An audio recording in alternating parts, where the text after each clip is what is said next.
wanted me to replace him. What I saw, what bothered me, is the criminals in high school who took advantage of everybody were all Democrats. Right, and so I decided to quit and become a Republican. And then all those criminals from high school grew up to be elected officials in Chicago, I presume. Yes. Thanks for the call, Michael. The stories you need to know to start your day. This is Chicago's Morning Answer on AM 560. The Answer. With over 3 decades of serving up streetwise insight and local perspective on Page 2, the voice of John Cass has a home at johncassnews.com. I'm John Cass, and for too long, so-called progressives have been ruining our world. They've been stepping on it. They've twisted everything from the schools to the media in the hopes of crushing our liberty. Traditional media, mainstream media, like the paper, and anything else you see on TV, well, they're in on it. And that's why you need to join me at johncassnews.com for your daily cup of Midwestern common sense. Don't be a chumbalone. Join me on the new frontier of independent journalism at johncassnews.com, where freedom and liberty still mean something. They mean everything. Go to johncassnews.com to subscribe for daily access to podcasts and columns from John Cass and others. That's johncassnews.com. Click on subscribe. AM 560. The Answer.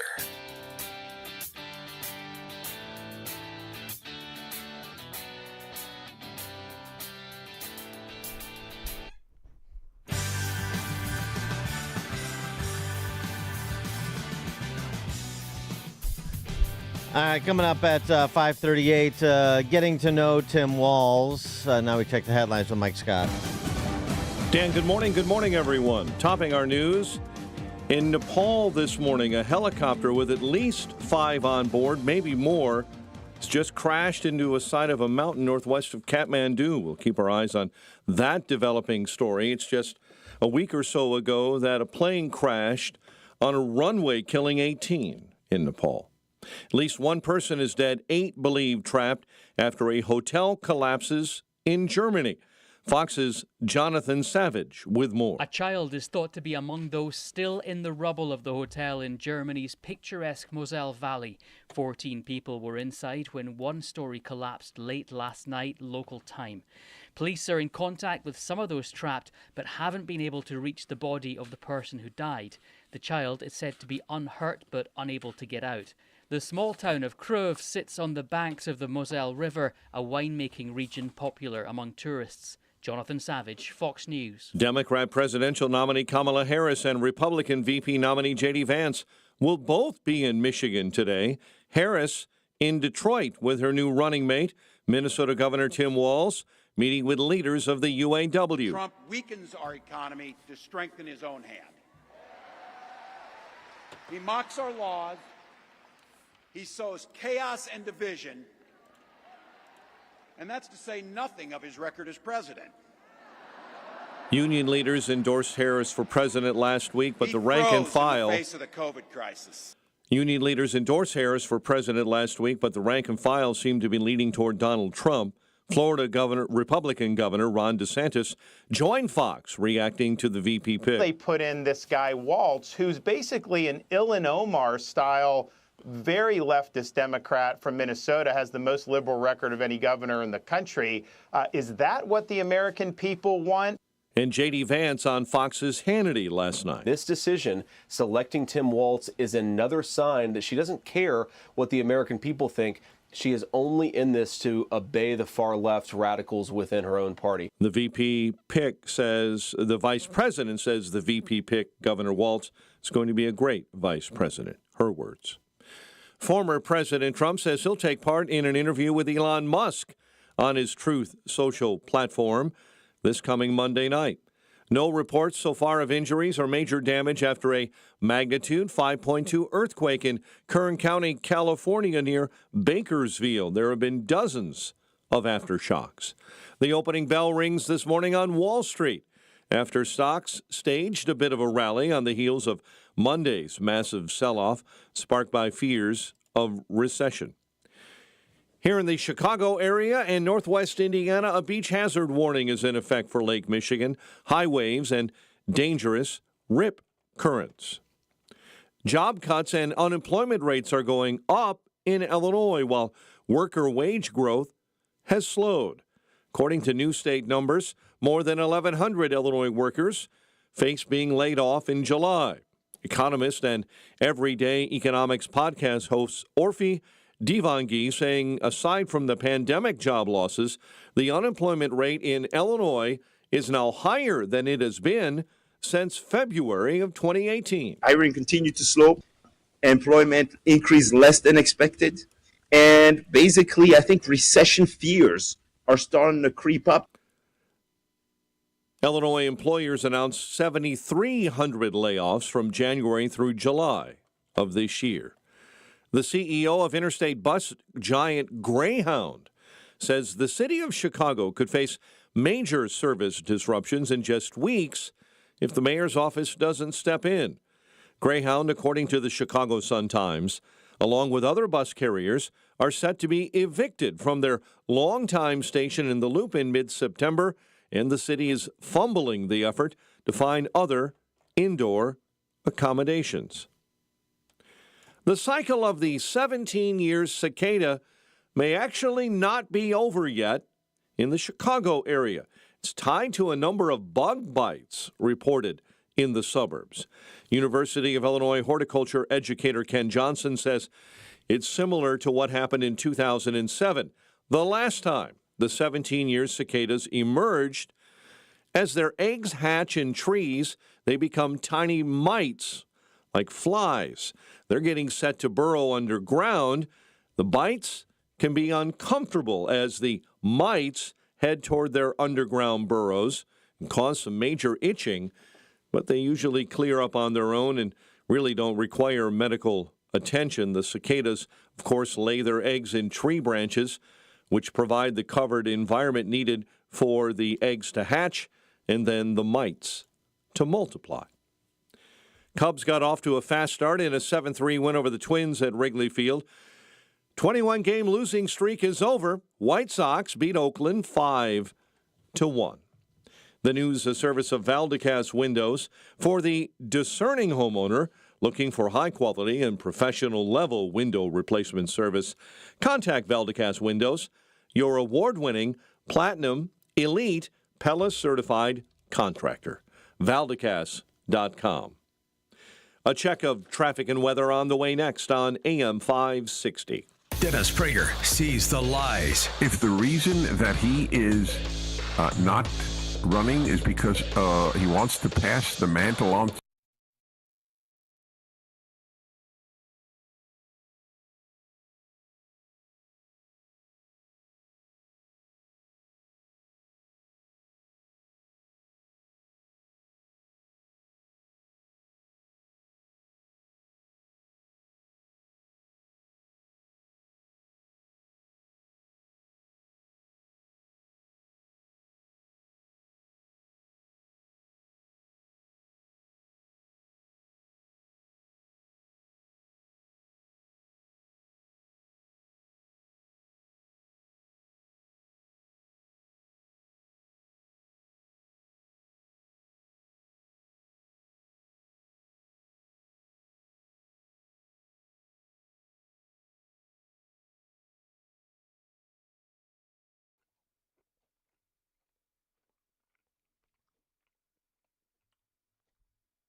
Remember to keep Spectrios Institute, a 501c, in your estate or legacy planning.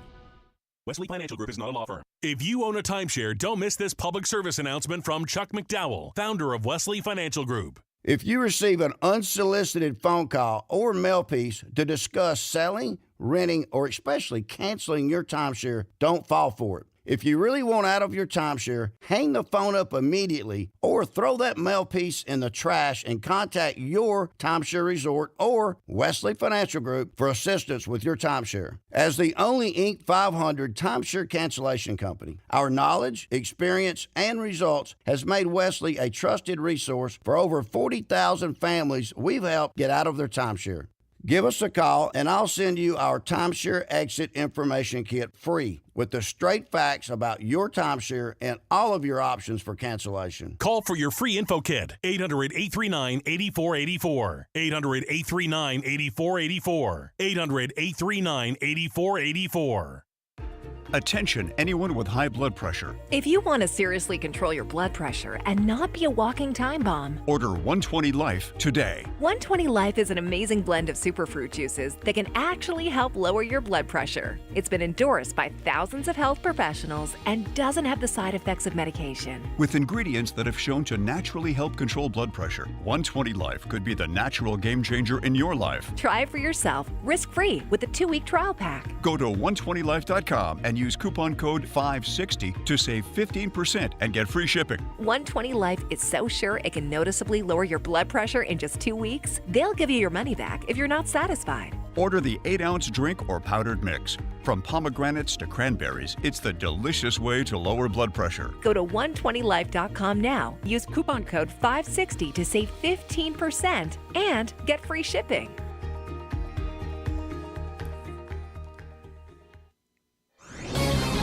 This is Albert Mohler for townhall.com. President Biden's decision to step aside and not run again for another term has upset the entire equation of the 2024 election. Democrats are now looking to have a different standard bearer in Vice President Kamala Harris. Nobody, as recently say 3 weeks ago, saw this coming. We also need to recognize that our elite media are playing right into the hands of the new Democratic strategy. Media outlets are and have been now starving the Republican campaign of media oxygen, pushing all the stories on the Democratic side. Just understand it's all free media. Of course, the elite media are overwhelmingly liberal. They're talking about, number one, what interests them. Secondly, they're talking about what they see as serving their own political interests. No, I'm not talking about a vast conspiracy. It's bigger than that. It's just a vast social reality, and it's playing out to the benefit of the Democratic side. We need to understand that. I'm Albert Mohler. Think O'Reilly Auto Parts for all your car care needs. Get the parts and service you need fast from the professional parts people at O'Reilly Auto Parts. Sunrise in Chicago, 541 on AM 560. The Answer. Let's check the roads. Team Hochberg Traffic Center time. Tri-State all jammed up southbound right at Rosecrans Road, or 173 if you prefer, due to an earlier accident that had blocked 2 left center lanes in that area. Dan Ryan Express lanes already showing up with brake lights. 33rd into the Stevenson and the Kennedy inbound jammed up Austin into Montrose. Chicago's Morning Answer with Dan and Amy continues next. Now your official Chicagoland weather forecast, a service of Crosscom Public Adjusters. They've helped thousands. Crosscom, publicadjusters.com. Sunny and warmer, high 79 today. Mostly clear, 64 overnight. Another beautiful day tomorrow. Sun and clouds, high 83. 67 at O'Hare. Your next news update is at 6. Chicago's Morning Answer continues next on AM 560, The Answer. This hourly segment is brought to you by In the Know with Wealth Management Group, hosted by Craig and Leslie Bolanos Sunday mornings at 10. Learn more at investwithwmg.com. Now, from the Signature Bank Studios. If you're looking for the latest news, insight into what it means, and the sharpest opinion, there's only one station in Chicago where you can turn, and it's this one. We're AM 560, The Answer.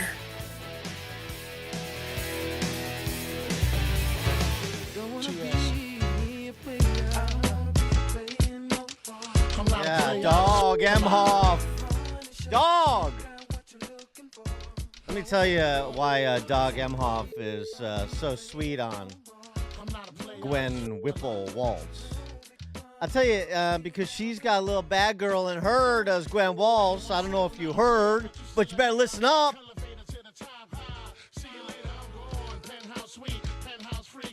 Gwen Walz, back in the day, the summer of love in 2020. This is what she said while her husband Tim was restraining himself from calling out the National Guard and all that jazz.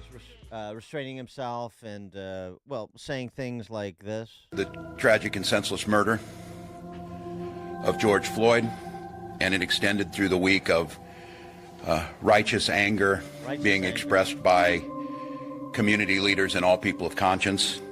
Righteous anger, and that was sort of his way to offer cover for righteous anger that turned into unrighteous violence.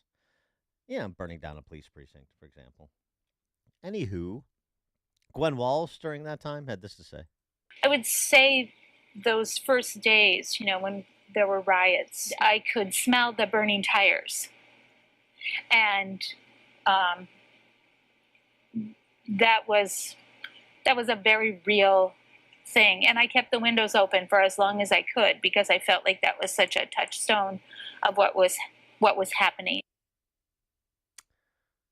I kept the windows open to smell the burning tires as long as I could.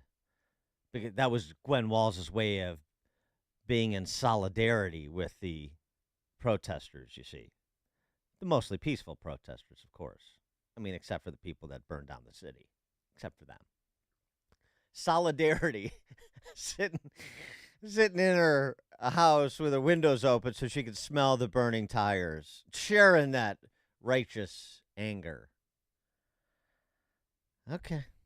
All right.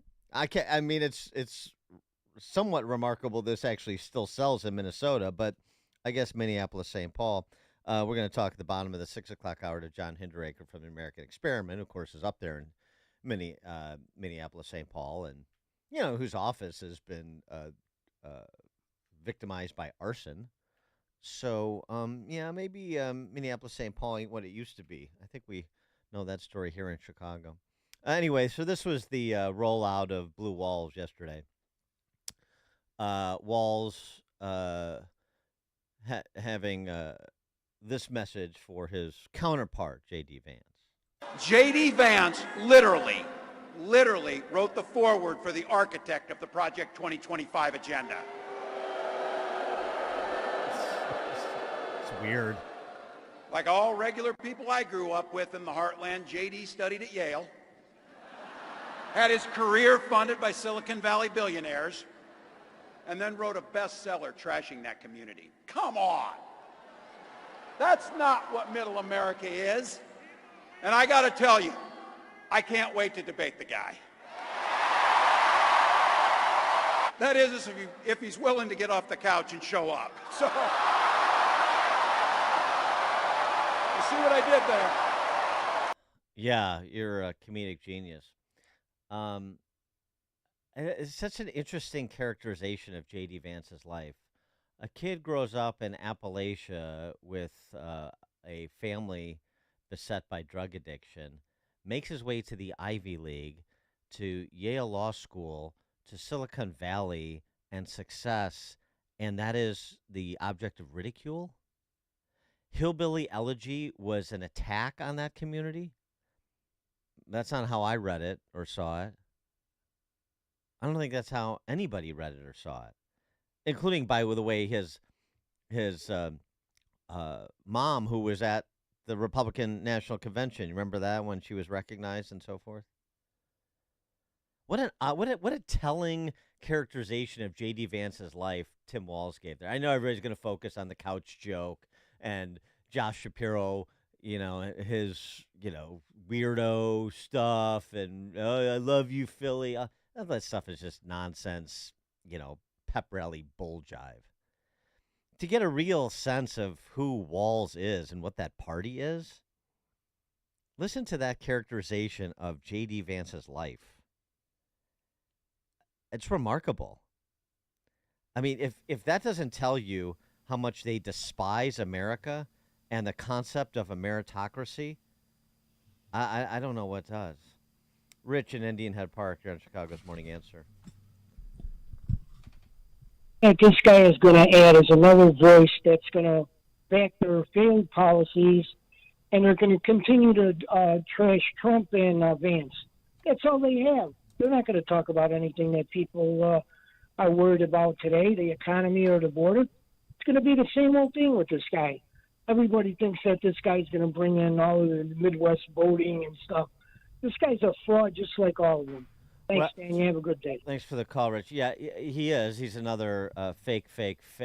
And he's supposed to have appeal. I mean, the theory about him, he has appealed to so-called pivot counties. These pivot counties like he represented in Minnesota that are exurban rural counties. There's a significant number of those in a place like Wisconsin next door. Illinois, too, but of course Illinois is irrelevant. But that's where he, Midwest, Rust Belt pivot counties. That's where Walz is going to be real popular. Until those people get a load of Tim Walz and get a handle on his record. Because, those farmers, I know they don't have fax machines, so we can't impose voter ID laws on them. But those farmers, those rural voters, those ex-urban voters, they can smell manure a mile away. And they're going to smell the manure that this guy is shoveling when he comes to town. If you think that Tim Walz, because of, you can talk about being a teacher and a football coach and a regular guy, as opposed to the Yale dandy that he's running against from Appalachia, good luck with that. It's not going to wash. Tony, Southside. Good morning, Amy, Lamb, and Dan. I really got nothing substance for this conversation except for the fact that righteous anger, that was my fraternity's Rage Against the Machine cover band. Oh, we used to kill. Oh, yeah, we used to kill bulls on parade. Uh-huh. And one thing I learned from that is we rallied around the family with a pocket full of shells, dude. All right, man, you guys have a good day, man. That's very good.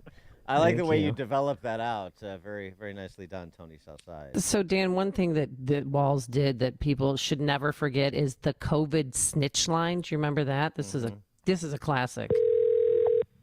Hello, you have reached the Department of Public Safety stay-at-home hotline. The information you leave is considered Gwen? public information. At the tone, please leave the following information. Gwen's your hot. name, your callback number, your name number, how the stay-at-home order is being violated, and where the stay-at-home order was violated. Thank you. Yeah, the lives Record of your message at the tone. When you are finished, hang up. Yeah, we get that. We got it. Works. The lives of others. I mean, he was a massive COVIDian governor along with his counterparts like our own Jelly Belly. There's no question about it. Eddie in Des Plaines, you're on Chicago's Morning Answer. That's me? Yeah, Eddie? Go ahead, Eddie. Yeah, I have property in northern Minnesota, Ely, Minnesota. There's been a copper mine that they've been talking about opening up there for 40 years, and the environmentalist wackos like Walz are against it, and they'd rather see children in China mining, children in mining, whatever. It's just I'm sorry. Yeah, thanks for the call, Eddie. Appreciate it. Just building on that, Scott Johnson, who also is a contributor to Powerline blog. We're going to talk to John Hinderaker at the bottom of the 6 o'clock hour I mentioned. He's a retired attorney from Minneapolis. He has the drop on Blue Walls on the range of issues. I like this. This is the problem with this is if you're thinking of get any Democrat governor, that's going to fit this description. Under Mr. Walz, Minnesota has become a high crime state. Student achievement has tumbled as spending on schools has skyrocketed. Per capita gross domestic product has fallen below the national average, and Minnesotans have joined residents of New York, California, and Illinois in fleeing their home state. Right. I know that's the model. That's a feature, Right. not a bug. That's how they govern. So that was, Josh Shapiro hasn't been around long enough as governor to amass such a record, but I guarantee you that he will. Well, and also, people know who he is because of the assassination attempt on Trump. And last night, I watched the whole thing. He was amazing. I am so glad that Kamala Harris is stupid enough not to pick Josh Shapiro. Because when how tone deaf are you to have a rolling out party and the person they want to see featured is not chosen? He came out there, he was electric. He was like a Jewish Obama. And he had the crowd, everyone standing up. Would you get a hold of yourself? Well, I'm glad she didn't pick him, because then when he got off the stage and they came up, people were on their cell phones, people were sitting down. It was like, do. I mean, it was just, and they didn't say anything that we haven't already heard. They're just obviously campaigning, but I'm glad she did not pick Josh Shapiro. Kevin, Austin, Texas. Good morning, Amy and Dan. I think the Republicans should use the phrase and have a countdown. So right now we've got 90 days to stop the spread of communism. Yeah, that's good. That's not bad. I like that. Yeah, that's good, Kevin.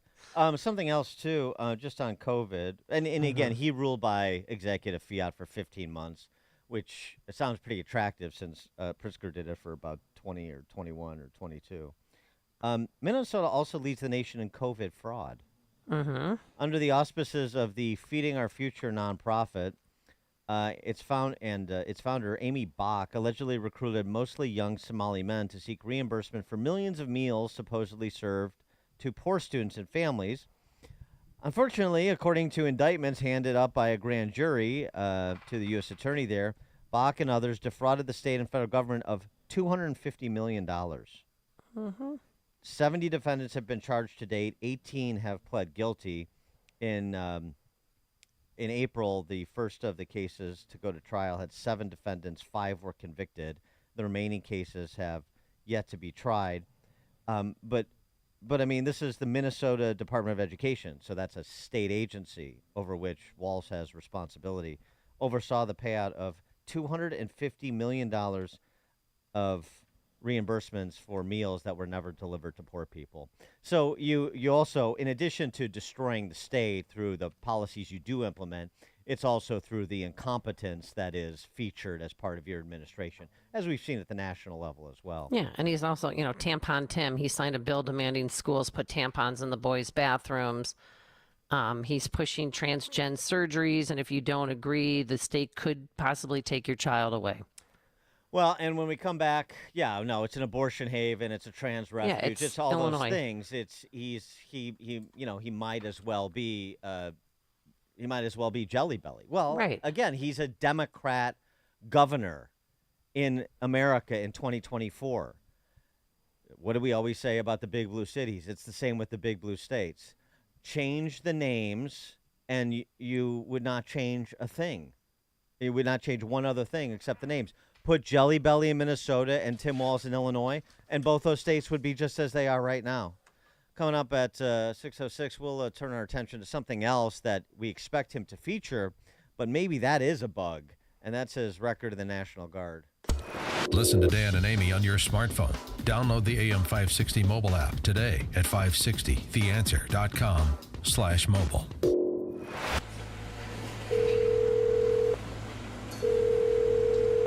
Support. How can we help? Hey there, we have a huge problem. Our network crashed and our entire assembly line is down. We're losing thousands of dollars an hour. Can you help? Please hold. What do they say? They put me on hold. We gotta get this line back running now. IT support, who are you holding for, please? Oh, hi. I need help. My network is down. I've been on hold for over... Sorry, wrong call. Please hold again.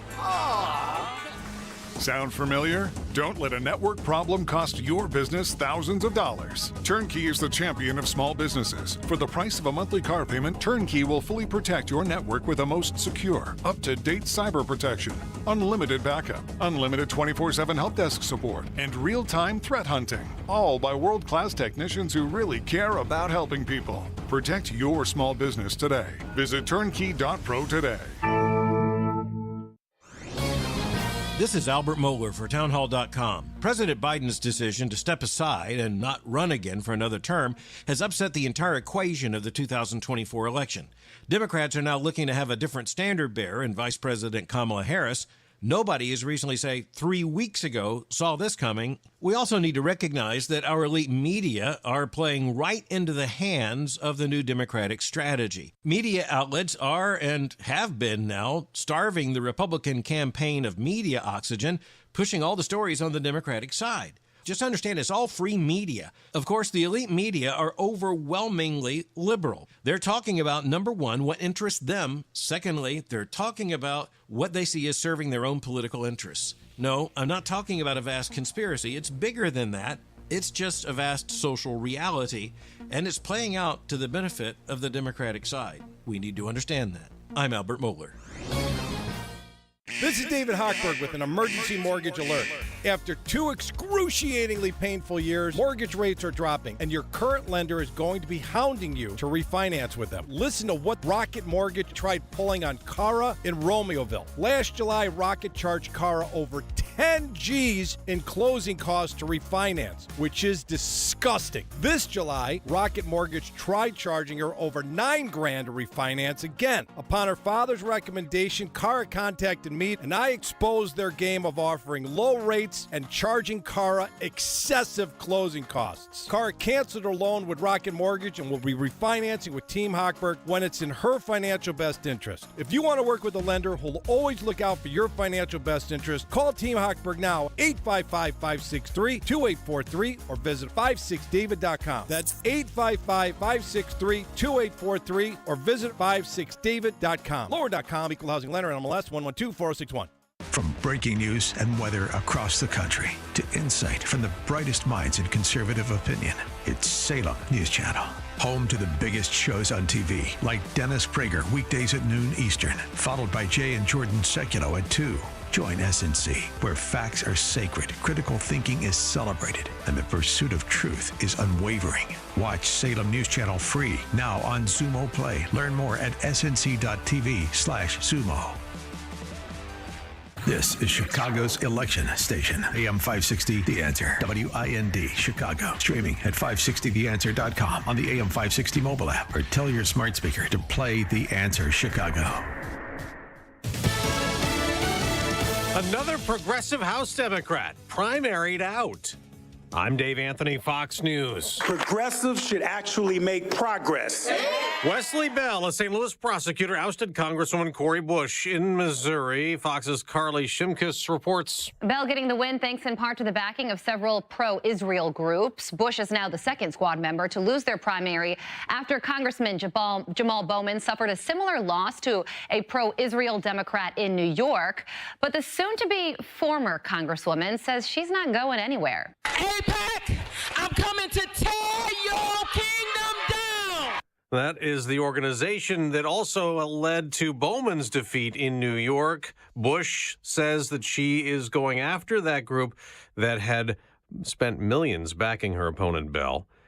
In Michigan, a race is set for Senate after primaries there. Democratic Congresswoman Alyssa Slotkin versus Republican Mike Rogers. Speaking of Michigan, Vice President Harris will go there today after rallying in Wisconsin with a new running mate, Minnesota Governor Tim Walz. He's the kind of person who makes people feel like they belong and then inspires them to dream big. And Walz went right after their Republican rival at the first Harris ticket rally in Philadelphia. Donald Trump sees the world a little differently than us. Saying the former president sows chaos and division and that he and running mate J.D. Vance are creepy and weird. Vance, who will also campaign in those states today, tells Fox. Governor Walz actually promoted the Black Lives Matter rioters who set Minneapolis on fire, destroyed a lot of black businesses, destroyed a lot of wealth in these historically black neighborhoods. Referencing the 2020 demonstrations angry over George Floyd's death in a confrontation with Minneapolis police. Tropical storm Debbie, blamed for 6 deaths, still remains off the Carolina coast, full of rain, causing flooding. America's listening to Fox News. 66 degrees at 6:02 on AM 560. The Answer. Good morning. I'm Mike Scott. A beach hazard warning is in effect for Lake Michigan. High waves and dangerous rip currents in effect through this afternoon. A disappointed Governor J.B. Pritzker lauding Vice President Kamala Harris for picking Minnesota Governor Tim Walz to be her running mate. Our Springfield insider Greg Bishop has more. President Joe Biden announced last month he wasn't seeking re-election and endorsed Harris to be the party's nominee. Speculation on who would be her running mate surrounded several prominent Democrats, including Pritzker. Tuesday morning, Harris chose Minnesota Governor Tim Walz.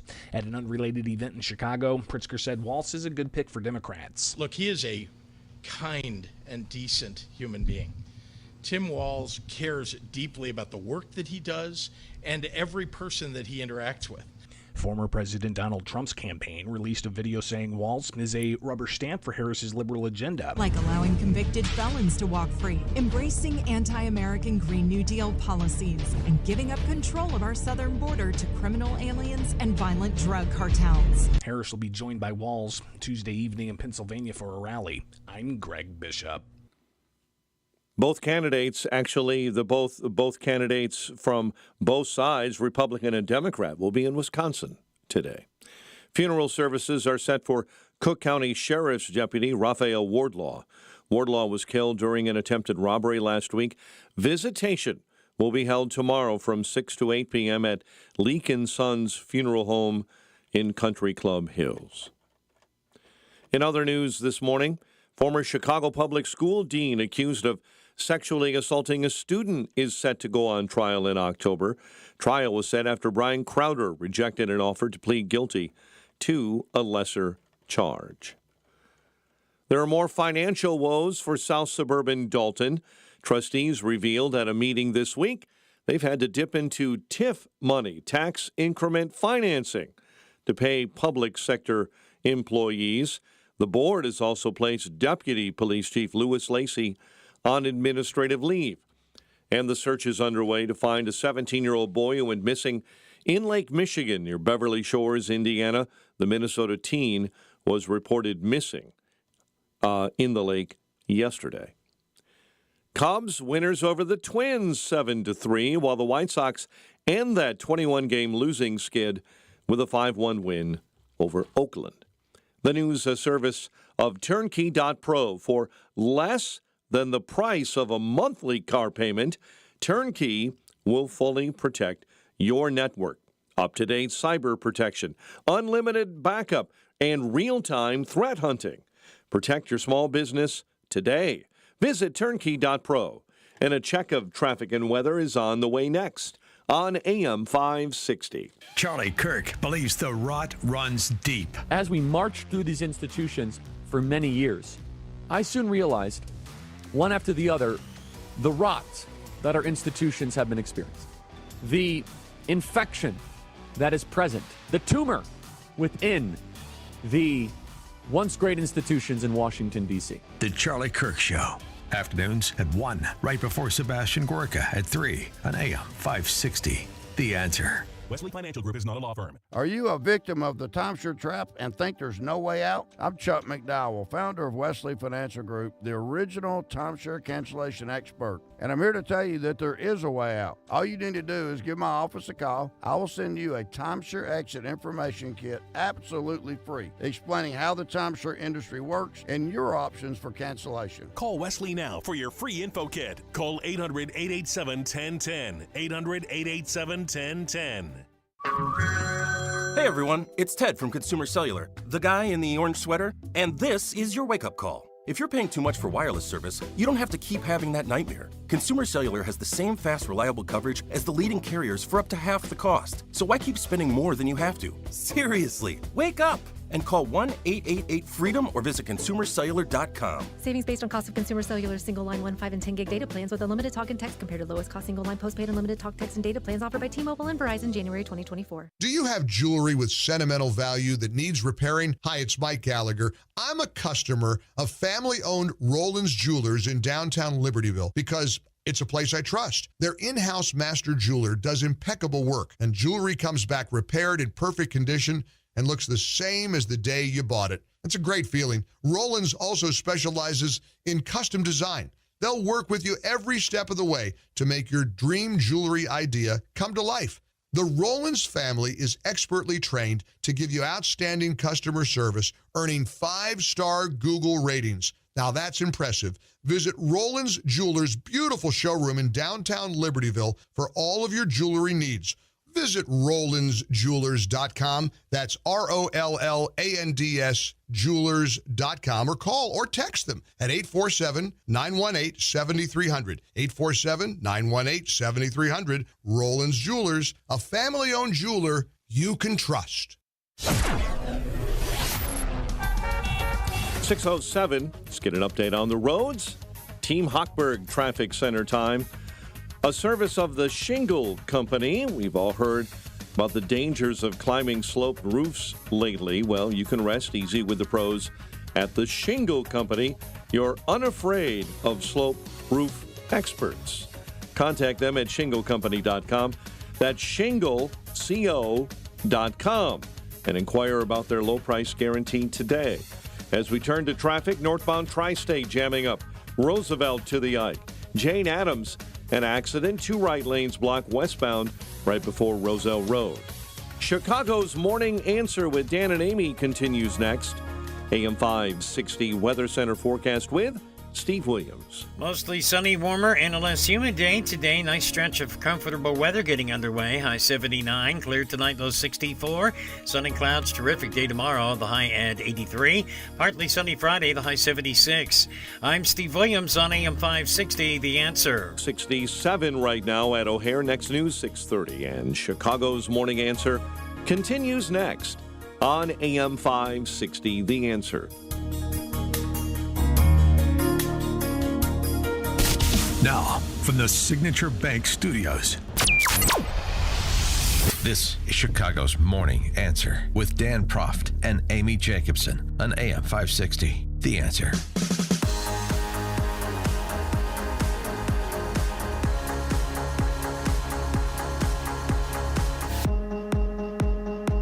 Getting to know you, getting to know all about you.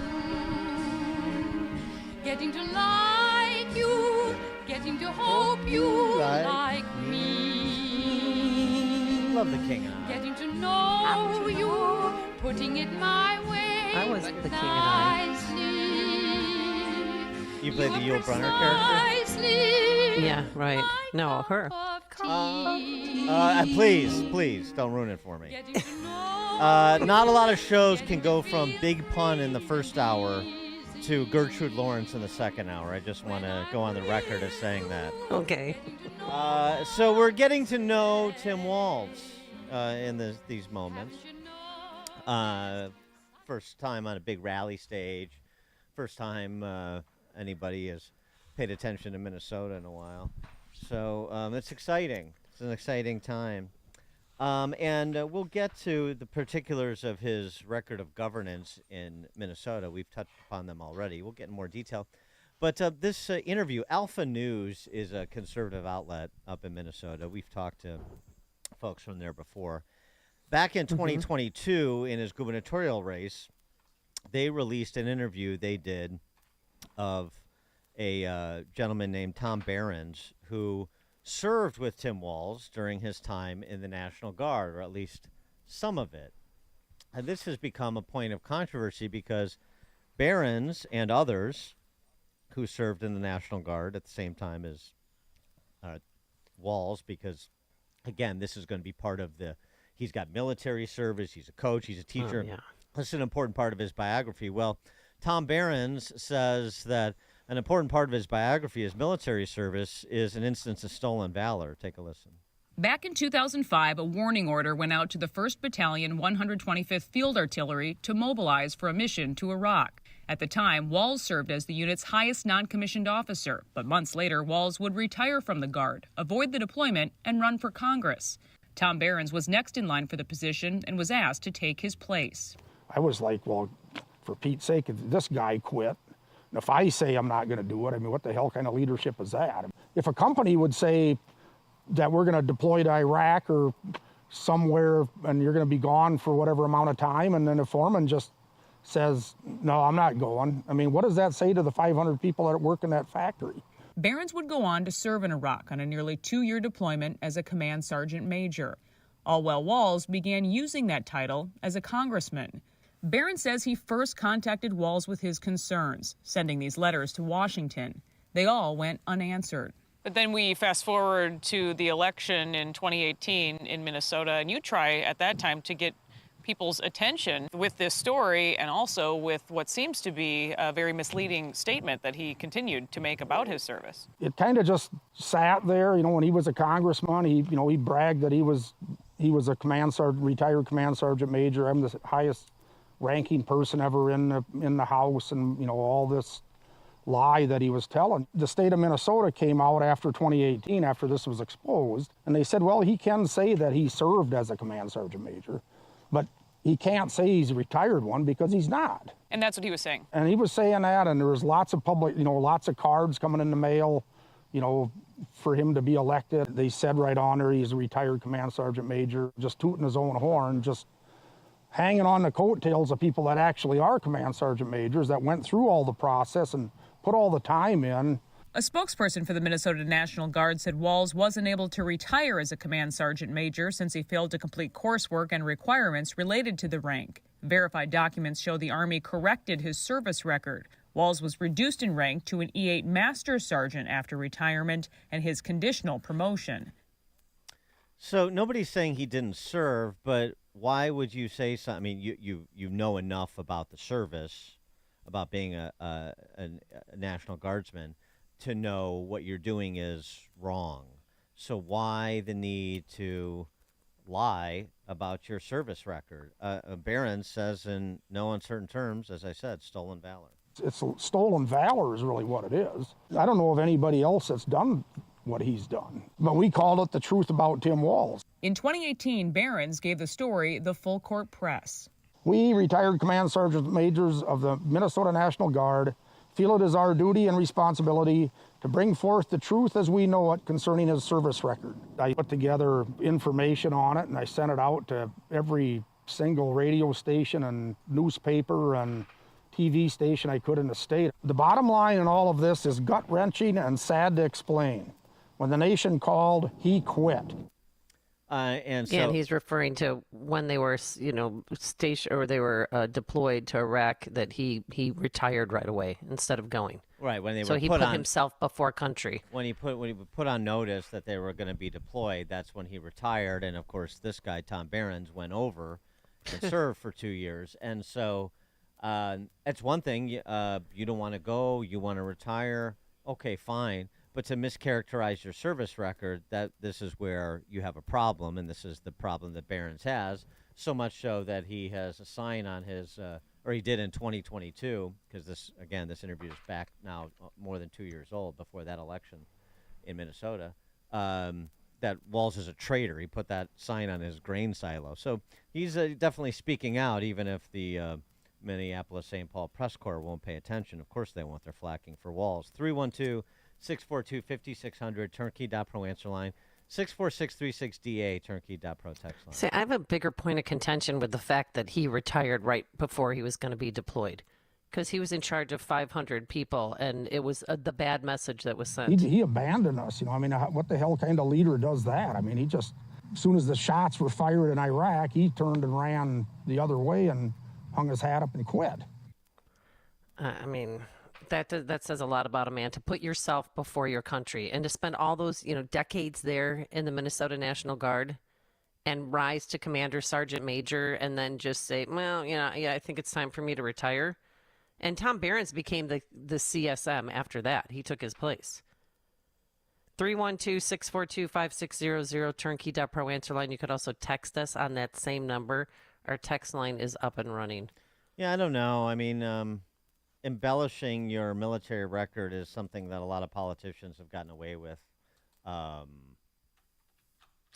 Richard Blumenthal, senator from Connecticut. Mark Kirk embellished his military record, didn't he? Mm-hmm. Yeah. Mm-hmm. He, claiming to have served in Iraq when he was stateside, things like this. So I don't know. I don't know if people other than those who have served or who are Republicans, frankly, care about this stuff anymore. In point of fact, I don't know, when Mark Kirk was caught being very loosey-goosey with the language associated with his service record, a lot of people came to his defense too. There's either a standard or there isn't. So we at least try to uphold. You set a standard and everybody abides it, or they don't, and you have to be willing to apply that standard to people you like, the same as you do people you don't like. And I don't know. In politics, I think many of us have lost the ability to do that. So people get away with this sort of duplicity and I mean that the lying about something as going back to John Kerry and the Swiftboat Veterans for Truth, lying about something as like your service record because it is otherwise you get the default. You're given the benefit of the doubt. You get the default respect that anybody who honorably served this country deserves, and then to have somebody sort of play on that and prey on that for their own political ends should be disqualifying, but it isn't. And then Tom Behrens went on to say that, look, when he let Minneapolis burn for 3 days straight before calling in the National Guard that he used to be a part of, he wasn't surprised. Allowing that to be burned down was just like having the Alamo get burned down. It's like, no, you defend that to the last man. If he would have went to Iraq, he'd still be hiding under his desk over there. Because that's just the cowardice that I seen portrayed with him. So how about when he also comes out and he calls you guys 19-year-old cooks? I'd take any 19-year-old cook before I'd go to war with him. I don't know how he could even utter such a statement. I mean, it's just absolutely sad. You say what you got to say to protect your political interests. Mike in Littleton, Colorado. Yeah, good morning, and thank you. It just dawns on me, look, whether it's the scumbag Blumenthal lying about, I've been to Da Nang. Yeah, I've never been there. I made a mistake. Okay, yeah, sure, we all don't remember we didn't go to Vietnam, right? Wait, was I ever in Da Nang? I'll check my passport. Gosh. Yeah. And he said it twice, but look, why do people lie? People lie because it works. And he knows he's got an electorate, and it always falls back to this. These guys are a reflection of what the society is.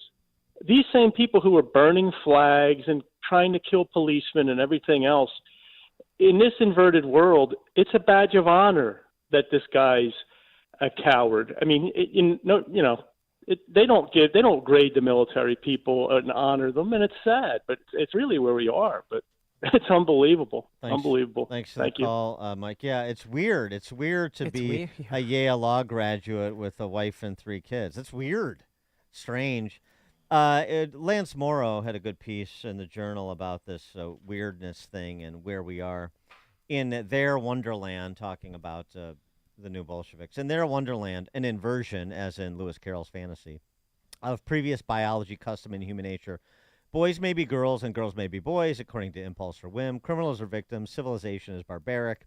The ambition of the progressive left has been to dismantle the previous America as being racist, oppressive, sexist, and excessively white, to turn society upside down and shake it by the ankles until change falls out of its pockets. Right, and Tim Walz is a party to that.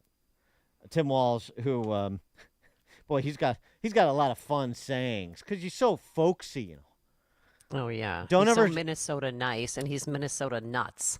Don't ever shy away from our progressive values. One person's socialism is another person's neighborliness. One person's socialism is another person's neighborliness. George Orwell couldn't have come up with that. Joe in East Dundee. Yeah, this election's going to come down to suburban women. No, it's not. Okay. Yes, it is.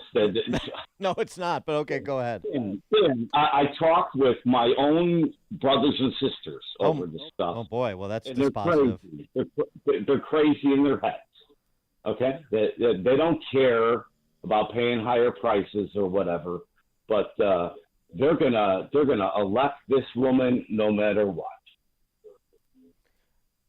They may vote for that woman, but your crazy family members are not going to elect that woman. They're built into the price.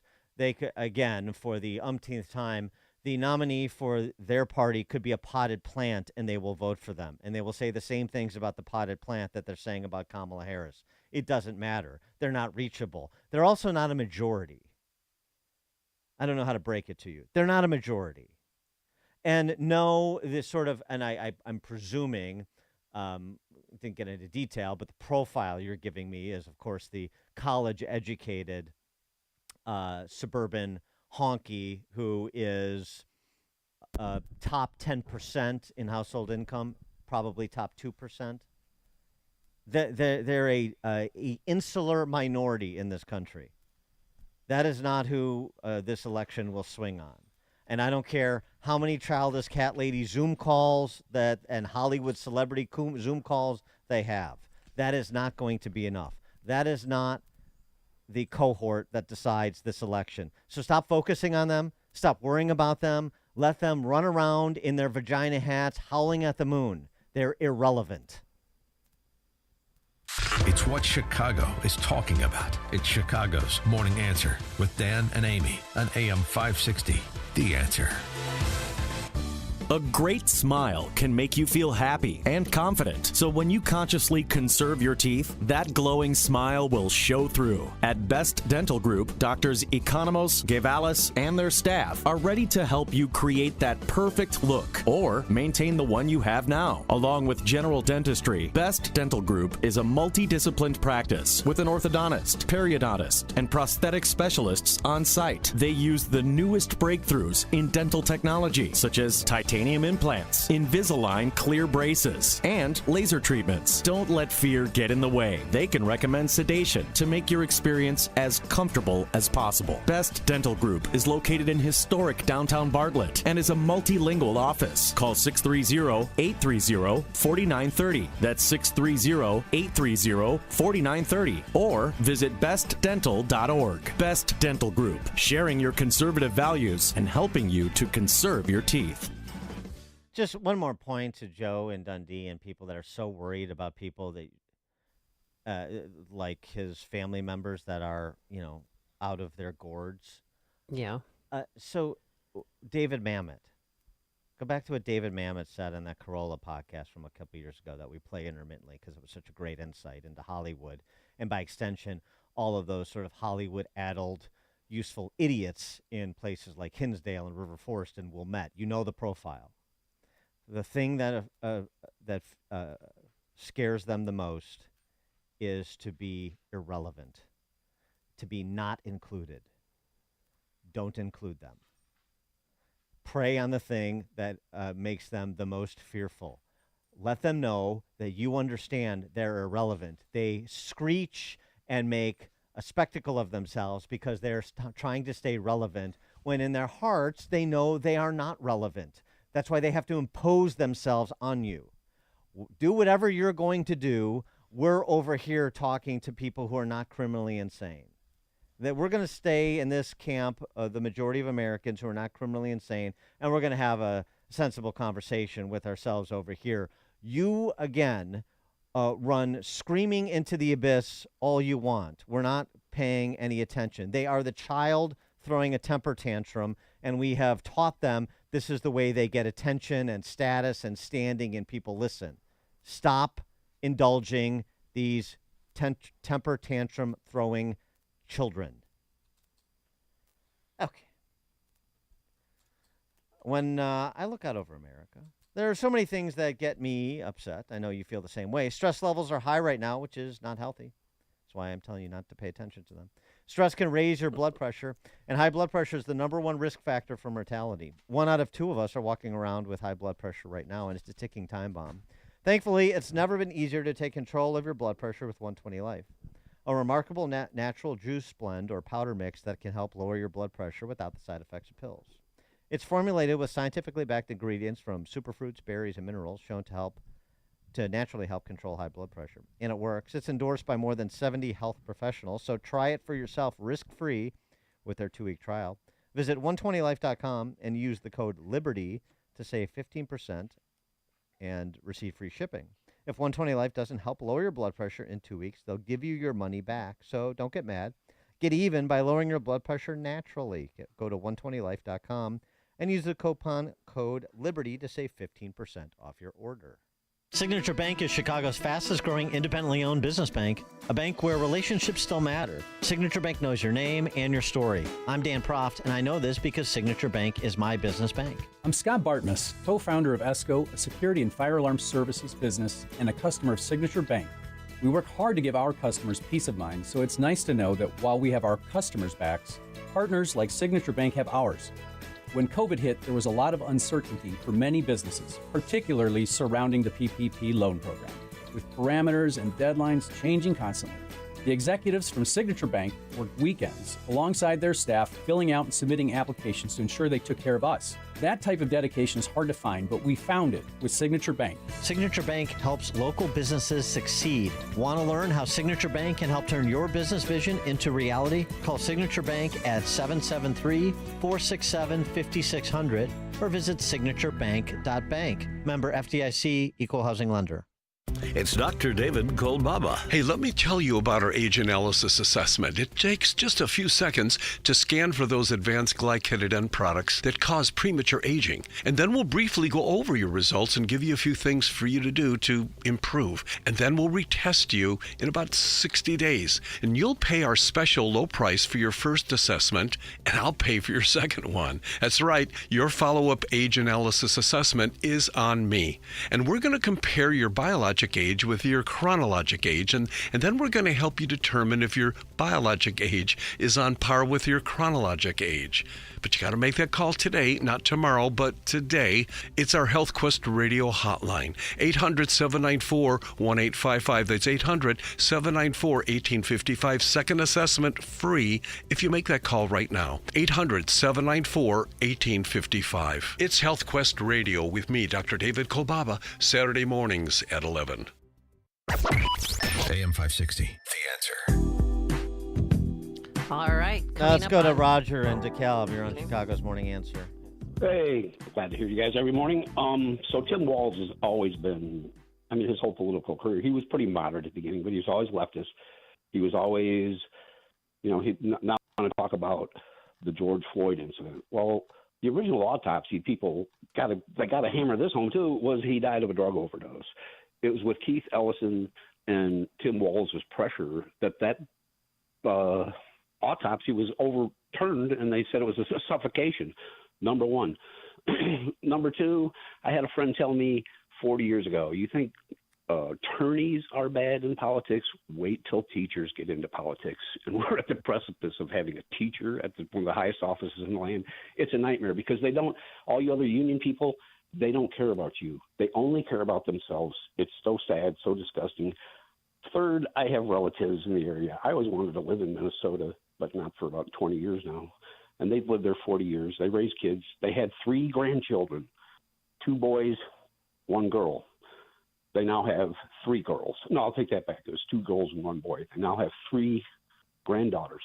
This is not their values, but they were in the Minneapolis area, and it all happened while they were there. They were good people, and then eventually came to the point where you can't say anything about what's happening with your 14, 15-year-old grandchildren, and Walz, all that they were all behind it. So look out for teachers; they are the worst. You don't want a teacher in any politics. Thanks. Thanks for the call. Except Jill Biden, of course. Oh yeah. No, I don't want to be categorical about teachers, but I hear what you're saying. The union cranks among them. Text from the Amish texter, since he brought it up, regarding Tampon Tim. Yes, passing that law to put women's hygiene products in boys' bathroom, just like a Democrat, always passing laws with strings attached. Oh, pretty good. That's good. That's one of his better works. Yeah. All right, coming up on Chicago's Morning Answer. John Hinderaker, president of the Center of the American Experiment, which is located in Minneapolis. He's also a contributor to PowerlineBlog.com. We'll talk about Walz and the Harris-Walz ticket at 6:36. But now let's head into the newsroom. Here's Mike Scott. It is 6:31 on AM 560. The Answer. The Trump campaign this morning attacking Kamala Harris's running mate, Governor Tim Walz of Minnesota.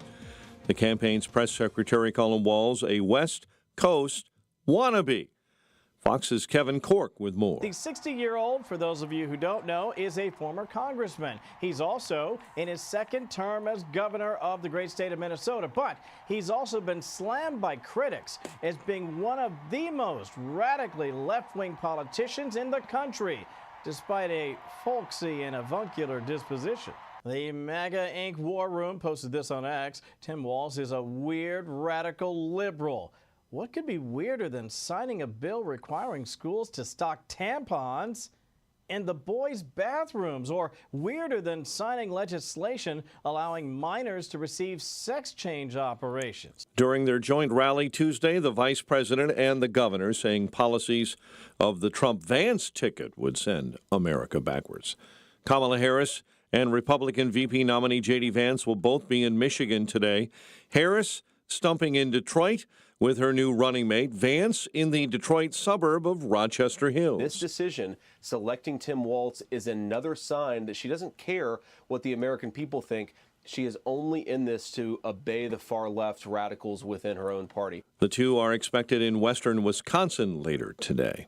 White House Press Secretary Karine Jean-Pierre weighs in on the Justice Department indictment of a Pakistani man in connection with an alleged plot by Iran to assassinate former President Donald Trump. We have said many, many times, and I want to be really clear because this is a DOJ, it's an ongoing law enforcement DOJ indictment, so I'm going to be really mindful. But we have said many times that we have been tracking Iranian threats against former politicians. We've been very clear about that. She says the threat seems to arise from Iran's desire to get revenge for the killing of Qasem Soleimani. No reports of injuries so far or major damage after a magnitude 5.2 earthquake hit Kern County, California, just after 9 last night, about 30 miles from Bakersfield. A beach hazard warning is in effect for Lake Michigan. National Weather Service says high waves, dangerous rip currents through this afternoon. Reaction again coming from Governor J.B. Pritzker, lauding Vice President Kamala Harris for her pick on Minnesota Governor Tim Walz to be her running mate. Walz was chosen over several other finalists, including J.B. Pritzker, who called the vetting process, quote, grueling, end quote. Job cuts and unemployment rates are going up in Illinois, while workers' wage growth is slowing down. Economist and Everyday Economics podcast host Orphy Devangi saying aside from the pandemic job loss, the unemployment rate is higher than it's been since 2018, and wages are not going up in Illinois. Wage growth has slowed to 3.6% year over year, down from 3.9% in June.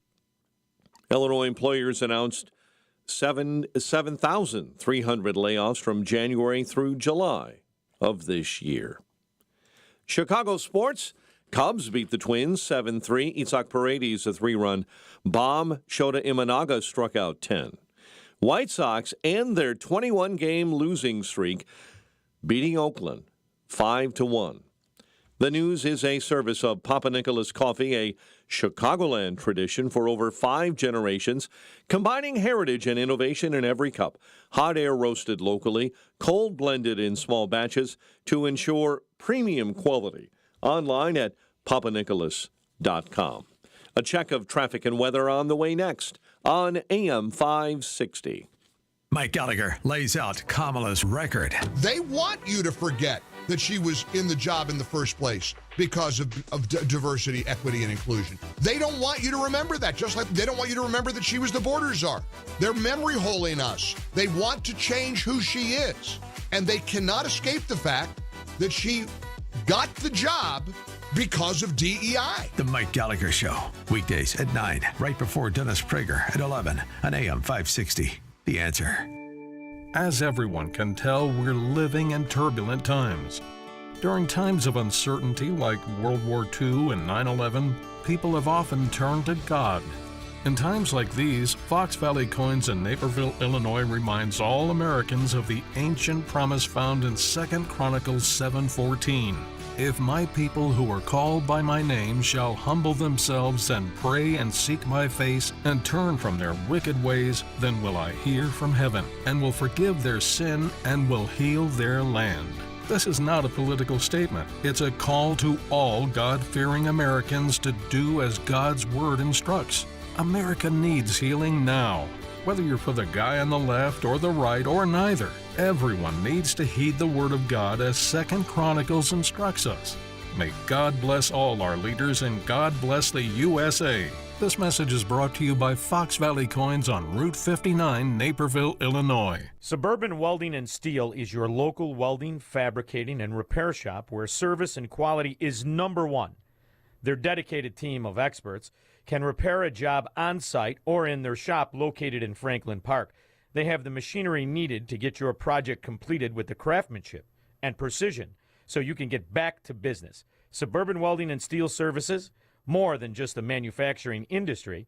They also service the food industry, heavy equipment, trucking, airports, and railroads. Walk-ins are also welcome, so if you need it welded, repaired, fabricated, or modified, Suburban Welding and Steel will do the laser cutting, machining, forming, and plate rolling for you.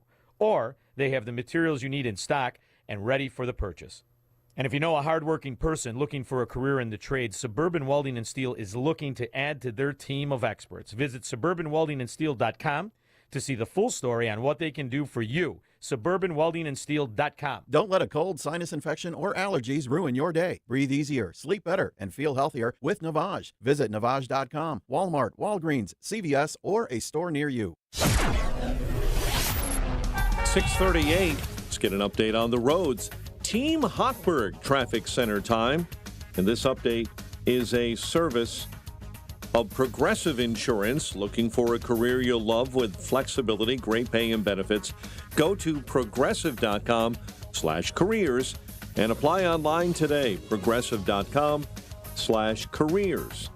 On the Kennedy, accident right shoulder involving a motorcycle causing big delays inbound between at North Avenue, backing up to Diversity this morning.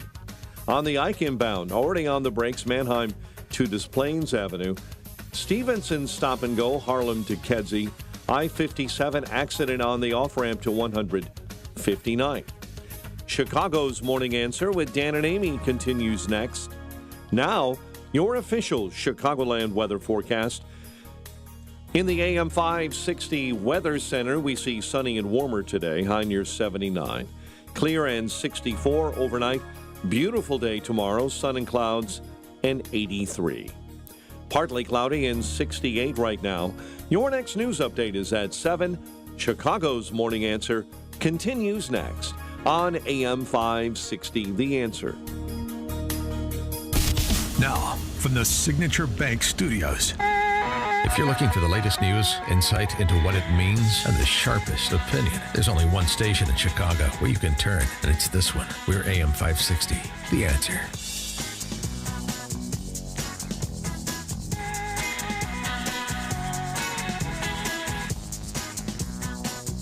Top of the morning, Dan and Amy. We've been spending a lot of time on Tim Walz, but let us not forget about the principal here, Mamala. Oh, yeah. And we've been, for the last several weeks, playing some of her instant classics from our well-stocked Mamala vault. Here's one that hasn't gotten as much play as her explaining complicated things like cloud storage or artificial intelligence. But boy, is it telling. This is her talking about the power of a prosecutor. And listen to the way that she describes the power at her disposal back when she was a California Paul. You know, the power I have as a prosecutor is that with a swipe of my pen, I can charge someone with a misdemeanor, the lowest level offense possible. And by virtue of that swipe of my pen, you will have to go to a courthouse and stand in line. You will have to come out of pocket and hire an attorney. You may get arrested for a few hours. You will be embarrassed in your community. You will miss time from coming onto the Google campus. All because with the swipe of my pen, I've charged you with a crime, which I may choose to dismiss 2 weeks later. It's an incredible amount of power. Does that sound like someone you want to confer a great deal of political power to? Is that what you expect from a prosecutor, to be masturbatory about the political and legal power she has? It's just a wild way to describe herself as a prosecutor. And I mean, the way it comes across, I can indict anybody, I can release anybody, I can, jerk anybody around I want with just the swipe of my pen. It was like, it's like Obama with his phone and his pen, but as a prosecutor with my pen, it sounds like somebody who is high on the capriciousness of high on the idea of exercising power in a capricious manner to inflict damage on people she doesn't like or to protect people she does. Boy, and turns out that she's perfect for what the justice system at the federal level has become under this administration, isn't she?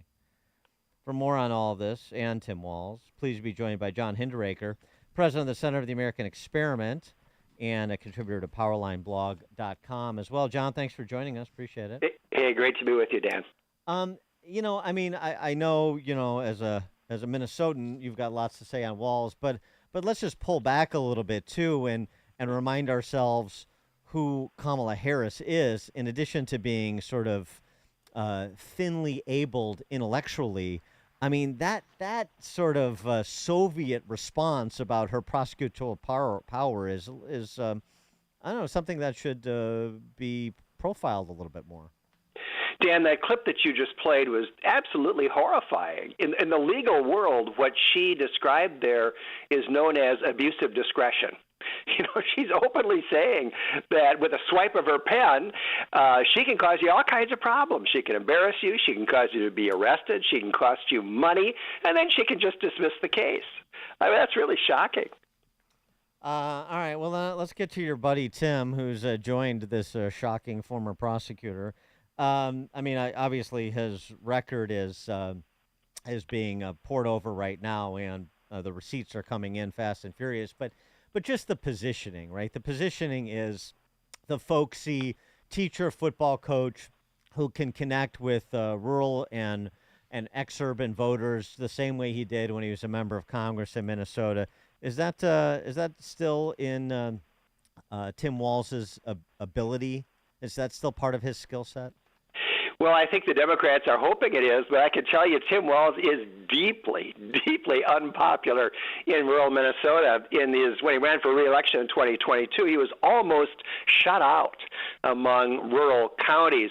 And in fact, he is famous in Minnesota for the contempt he expresses for rural America. There's a video clip of him. He's talking to fellow Democrats, and he talks about the fact that some Democrats get worried because they look at the map and they see these huge swaths of red, across rural America. And Tim Walz says, well, you don't have to worry about that. That's mostly just rocks and cows in those areas. I saw that. Yeah. Unbelievable. And so a group of rural Minnesotans formed a group called Rocks and Cows of Minnesota, and they put up anti-Walz billboards. They sold merchandise. That's just a notorious incident in Minnesota. He's deeply, deeply unpopular on the countryside.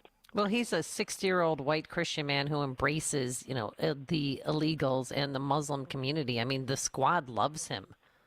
Well, the squad loves him, and they should. I mean, by embracing legals, let's clarify, too, we're talking about free college and free health care paid for by the taxpayers.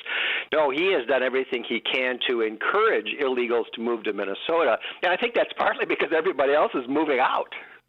Hey, that rocks and cows. Shouldn't it be rocks, cows, and fax machines for this ticket? Because remember, farmers don't have access to fax machines, so so voter ID laws would be unfair to them. Yeah, I guess. And by the way, the other one I think you mentioned is the fact that he's a veteran. And I think here, too, the Democrats are thinking, oh, great, a veteran from the countryside. Well, that's sort of true. He did serve, I think, for 24 years in the Minnesota National Guard, and he rose to a high position in the National Guard. But then at the key moment, the Minnesota Guard was given orders to deploy to Iraq. And Tim Walz quit rather than be deployed. And a number of his fellow former National Guardsmen are bitterly angry at him to this day. Yeah, we were just talking about that actually before you joined us. Tom Barron's, this interview that Tom Barron's gave to Alpha News in 2022 during that gubernatorial race, literally accusing Walz of stolen valor. Yeah. Well, that too is a famous incident, and if the Democrats think that any veterans are going to be impressed by Tim Walz's military service, I'm pretty sure they're going to be disappointed. Well, you're a colleague of yours, or a fellow contributor of yours, Scott Johnson, who's a retired attorney up there, wrote this piece for the Journal about Tim Walz, and just summarizing what Minnesota has become under Walz. hopefully the Republican Party can put some visuals to this this characterization for the purposes of advertisements. Mr. Walz, under Mr. Walz, Minnesota has become a high crime state. Student achievement has tumbled. The spending on schools has skyrocketed. Per capita gross domestic product has fallen below the national average. And Minnesotans have joined residents of New York, California, and Illinois in fleeing their home state. I mean, we were talking about this bit earlier. It's very much like when you talk about big blue city mayors. Like if you put J.B. Pritzker in Minnesota and Tim Walz in Illinois, would anything change in either one of those states? Well, nothing would change. As a matter of fact, J.B. Pritzker was the biggest contributor to the Democrats in the 2022 election cycle. He put in more than $4 million of his own money here in Minnesota. That's how much he likes Tim Walz. There are visuals for everything you just mentioned, Dan, and they were put together by my organization, Center of the American Experiment. And they're out there widely because they're incredibly effective. And what Scott recited in his piece in the Journal and what we've said over and over again is that on a policy level, Tim Walz has been a failure every bit as bad as Joe Biden and Kamala Harris have been in Washington. And you just ticked off the main areas, and we've published charts that show all these things graphically. Minnesota's always been a low-crime state, always. Well, for the first time in our history, largely as a result of what Tim Walz did and didn't do during the George Floyd riots, Minnesota is now officially a high-crime state, and we've remained since 2020 a high-crime state relative to the rest of the country. Student achievement has plummeted, even as spending on our public schools has skyrocketed. And Dan, this is shocking, but more than half of all of the public school kids in Minnesota can neither read nor do math at grade level. More than half. I mean, it's just absolutely shocking. Minnesota's always been a relatively high-income state until Tim Walz came along. Not anymore. Last year, for the first time ever, Minnesota's gross domestic product per capita is below the national average. Never happened before. And as a result of all this, Minnesota has become just like California, just like Illinois, just like New York. People are fleeing the state as fast as their cars can drive across the state Jonathan, line. I don't know if you heard them yesterday. Tim Walz blamed the high crime on President Trump. Okay, that's a great theory, Timmy, but I mean that does not explain why we used to be below average in serious crimes, and now we are above average compared to the country which Trump was the president of in serious crimes. Tim Walz froze during the George Floyd riots in 2020, and for 4 days he refused to call out the National Guard, despite countless people pleading with him to do that. He refused, and he said he refused because he was sympathetic to the rioters' cause. And as a result of his freezing up during the George Floyd riots, big chunks of the city of Minneapolis and some other cities around Minnesota were destroyed by arsonists. And Donald Trump had absolutely nothing to do with that. I wanted to get your reaction to a snippet from Walz's appearance at that rally in Philadelphia yesterday. Everybody's going to focus on the couch joke and Shapiro and stuff, but the way he characterized J.D. Vance was really striking to me, and I wonder if you think this works in Minneapolis or anywhere else for that matter. Take a listen.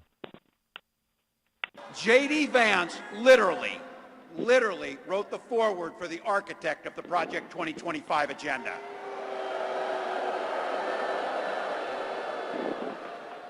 Like all regular people I grew up with in the heartland, J.D. studied at Yale, had his career funded by Silicon Valley billionaires, and then wrote a bestseller trashing that community. Come on.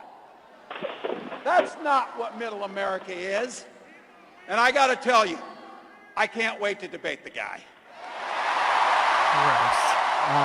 I can't wait for him to debate the guy either. But I mean, J.D. Vance overcoming growing up poor in Appalachia in a family suffering from addiction issues and making his way to Yale Law School and then success in business and to the United States Senate and writing a bestseller and having it optioned into a Hollywood movie. That's something to ridicule. Sounds like the American dream to me. But, Tim Walz is a vicious, mean-spirited person, and that came through in that clip. You know, he is really not a nice man. The other thing I got to tell you, he says he's anxious to debate J.D. Vance.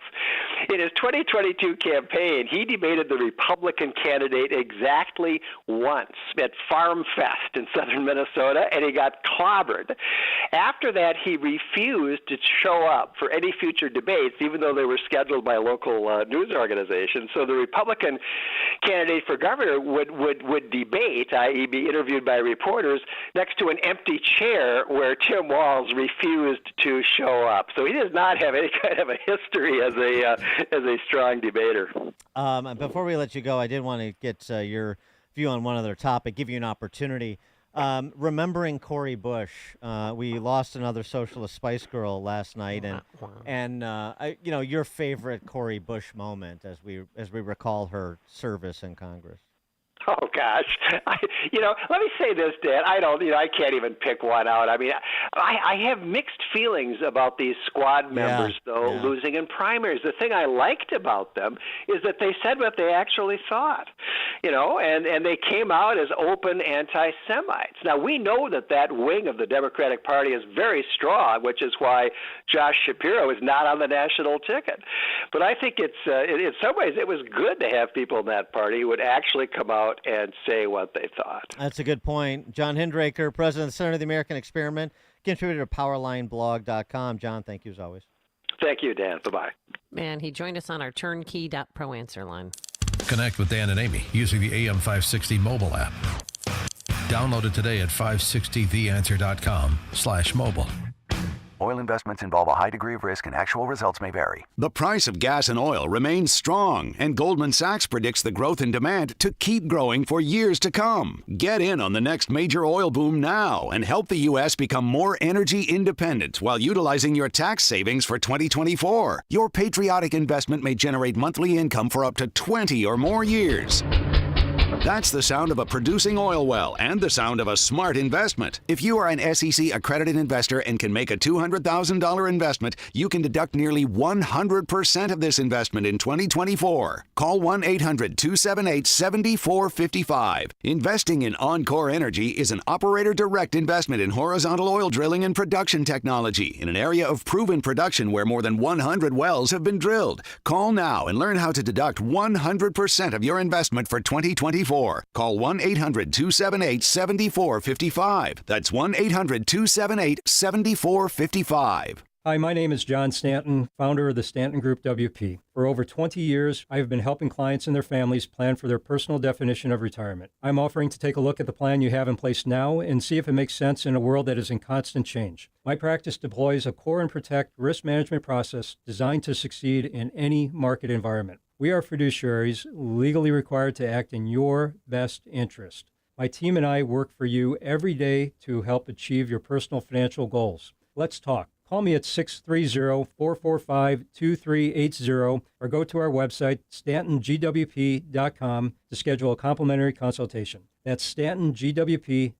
Investment advisory services are through Sequest Wealth Management, LLC, the advisor, a registered investment advisor. The advisor provides investment advisory and related services for clients nationally. The advisor will maintain all applicable registration and licenses as required by the various states in which the advisor conducts business as applicable. The advisor renders individualized responses to persons in a particular state only after complying with all regulatory requirements or pursuant to an applicable state exemption or exclusion. He went to doctor after doctor looking for relief and always walked away discouraged. Surgery and drugs hadn't worked before, so why would he try them again? That's when Carmen made an appointment at QC Kinetics. I'll tell you one thing. I got a spring in my step. The bounce is back in my step. My quality of life improving exponentially since I've been going to QC Kinetics. QC Kinetics has treated over 35,000 patients like Carmen, using their own healing components, concentrating them into damaged knees, hips, shoulders, and backs. No surgery, no drugs. The pain's gone, quality of life so much better, and mentally I'm in such a better place because I know that I'm not going to wake up to the same old struggles that I have been dealing with every single day. 10 months ago, no joke, I was a prime candidate for a knee replacement. Today, I'm not because of the treatment I'm receiving at QC Kinetics. Carmen finally got relief, and it was easy, starting with a free consultation at QC Kinetics. Call QC Kinetics, 312-809-5955. That's 312-809-5955. 312-809-5955. AM 560, The Answer. Dan and Amy, well, I certainly want to remember some of Cori Bush's greatest hits. I know she says that she's coming back and she's coming for AIPAC, but I don't think she's right. Anyway, Cori Bush, the dizzying intellect, one of the more outspoken and newer members of the Socialist Spice Girls. So after losing Jamal Bowman, I mean, that's a real another hit to take. Yeah, it's a kick in the you-know-what. For those ladies. Thank God they still have Sean Casten. But anyway, Cori Bush on tax rates. Percentage. So you're saying that you're saying that they're paying their fair share is what you're saying? No, I'm asking what percentage is a fair share? Their fair share, the same, if a third of my money is going to taxes, then I think a third of their money should be going to taxes. Well, it does. Oh my gosh. I'm trying to understand because you realize the effective tax rate on the poor is less than it is on the rich, right? Okay, so first of all, I'm not the poor. I'm very close to that line, but I'm not the poor. Okay, so the effective tax rate on the middle class is less than it is on the rich, correct? What fair share would you like to? Uh-oh. It's so good. Oh man. That whole interview was so painful because she was so clueless. Well, I mean, again, she's not a tax attorney, okay? She's not sophisticated enough to know about tax rates, but she knows about other things like racial politics. When you say I'm anti-woke, when you talk about wokeness, you're saying I'm anti-black and I don't want black people to speak up for themselves. I don't want equality and justice for black folks. So I say to those that say wokeness, wokeness, wokeness, we're anti-woke. This is not wokeness, what we talked about in here.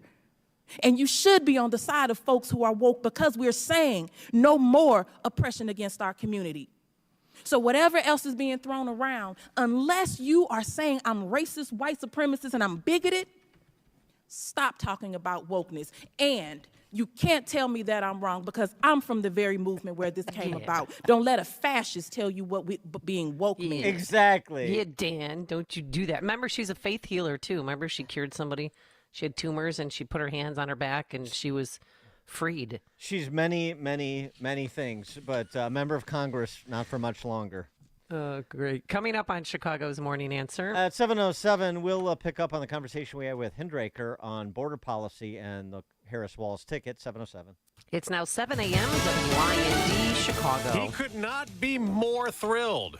I'm Dave Anthony, Fox News. That's what former President Trump just told Fox and Friends about his Democratic rival's running mates. There's never been a ticket like this. This is a ticket that would want this country to go communist immediately, if not sooner. And he just said Minnesota Governor Tim Walz is more left than Vice President Harris. He's very heavy into transgender. Anything transgender he thinks is great. The former president says his rivals would be bad for border security and inflation in the economy. It's a very bad situation that we're going in. We could end up in a depression if these people are reelected. And the former president just told Fox they have to work out a Trump-Harris debate. I think debates are very important, and I think she'll be exposed just like Biden was exposed. Nobody knew Biden was that bad. Now in Philadelphia, Vice President Harris's running mate, Tim Walz, called the former president and his running mate, J.D. Vance, creepy and weird, and Trump weakens our economy to strengthen his own hand.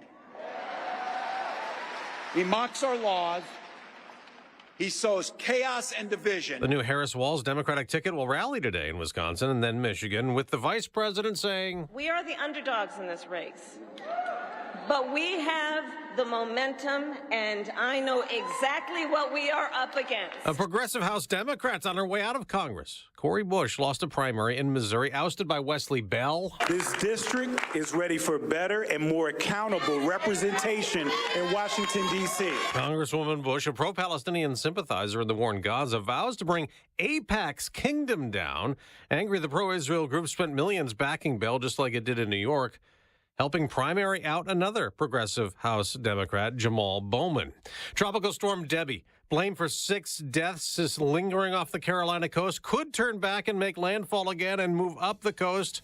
It's causing a lot of flooding as it continues to rain down. America's listening to Fox News. 68 degrees in Chicago. At 7:02 on AM 560. The Answer. Good morning. I'm Mike Scott. There is a beach hazard warning in effect for Lake Michigan through this afternoon. High waves, dangerous rip currents. A disappointed Governor J.B. Pritzker is lauding Vice President Kamala Harris for selecting Minnesota Governor Tim Walz to be her running mate over him on the Democrat ticket. Look, he is a kind and decent human being. Tim Walz cares deeply about the work that he does and every person that he interacts with. Funeral services are set for Cook County Sheriff's Deputy Raphael Wardlaw. Wardlaw was killed during an attempted robbery last week.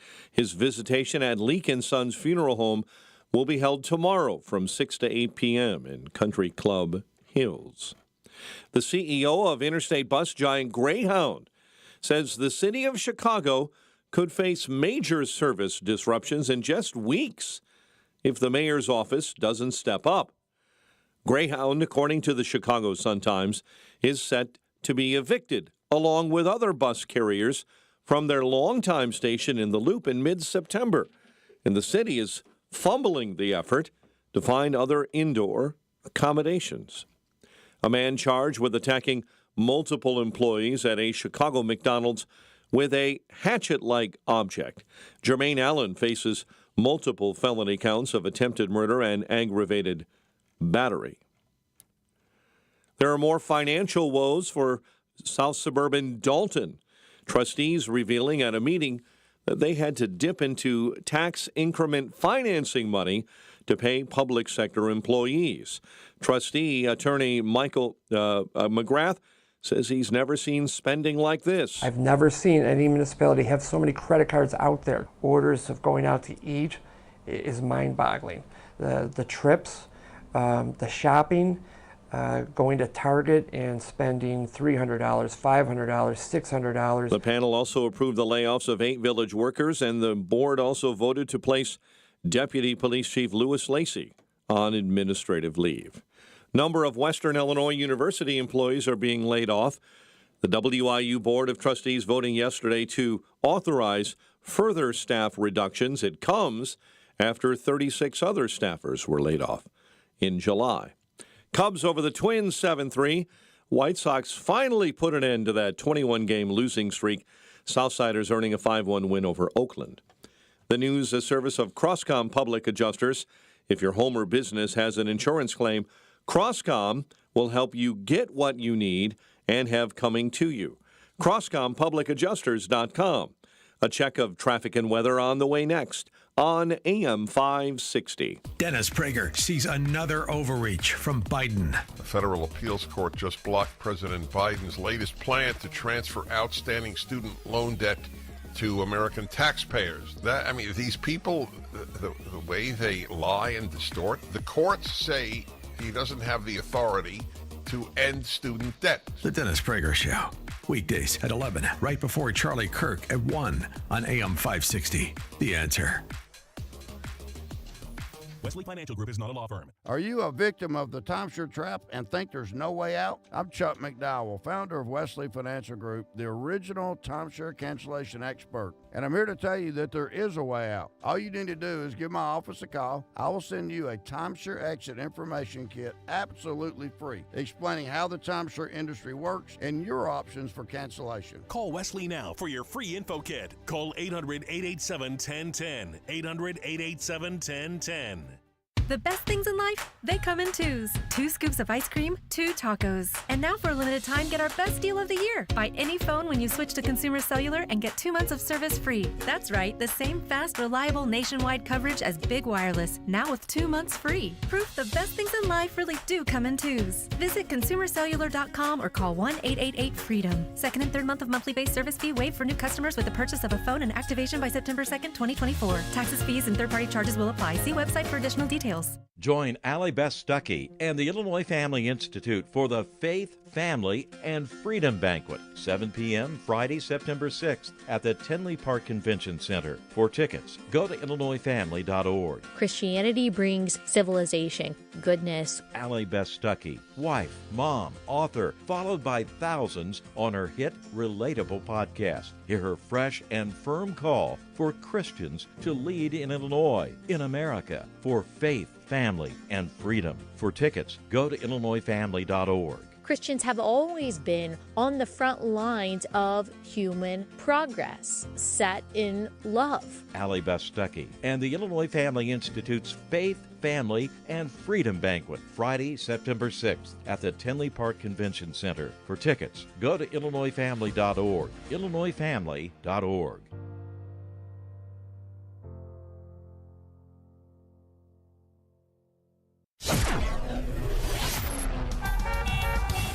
.707. Let's get an update on the roads. Team Hochberg Traffic Center time.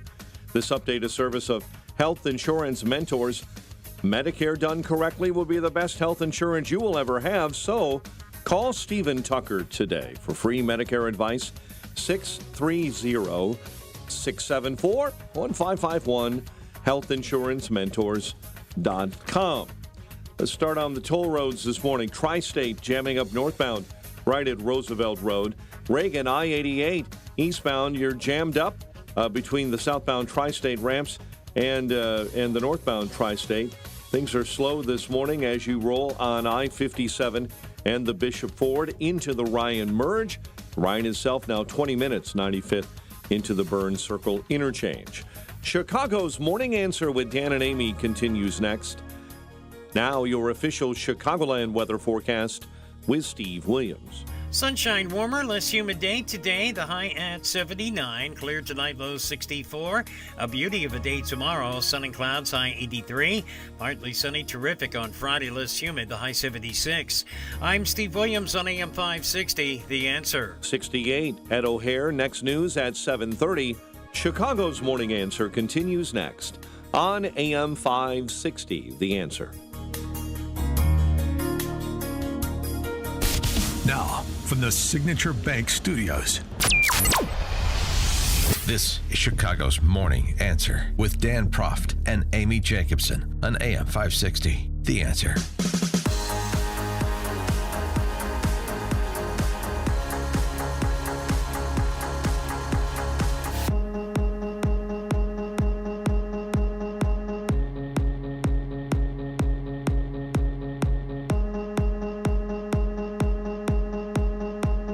Top of the morning, Dan and Amy were talking last hour, at the end of last hour, a little bit with John Hinderaker from PowerlineBlog.com about their local governor, Tim Walz, now the running mate for One Mama Law, Powerline Blog and Center for the American Experiment up there in Minneapolis, so they know him well, and we've gotten a lot of detail very quickly on Tim Walz in this getting to know you phase. One of the things we talked about, but let's be more specific about it, is that Tim Walz is another sanctuary jurisdiction politician, open borders. I mean, of course, he said this when he was auditioning for the gig on with Gloria Vanderbilt's kid on CNN, reacting and criticizing the idea of building a border wall. He talks about this wall.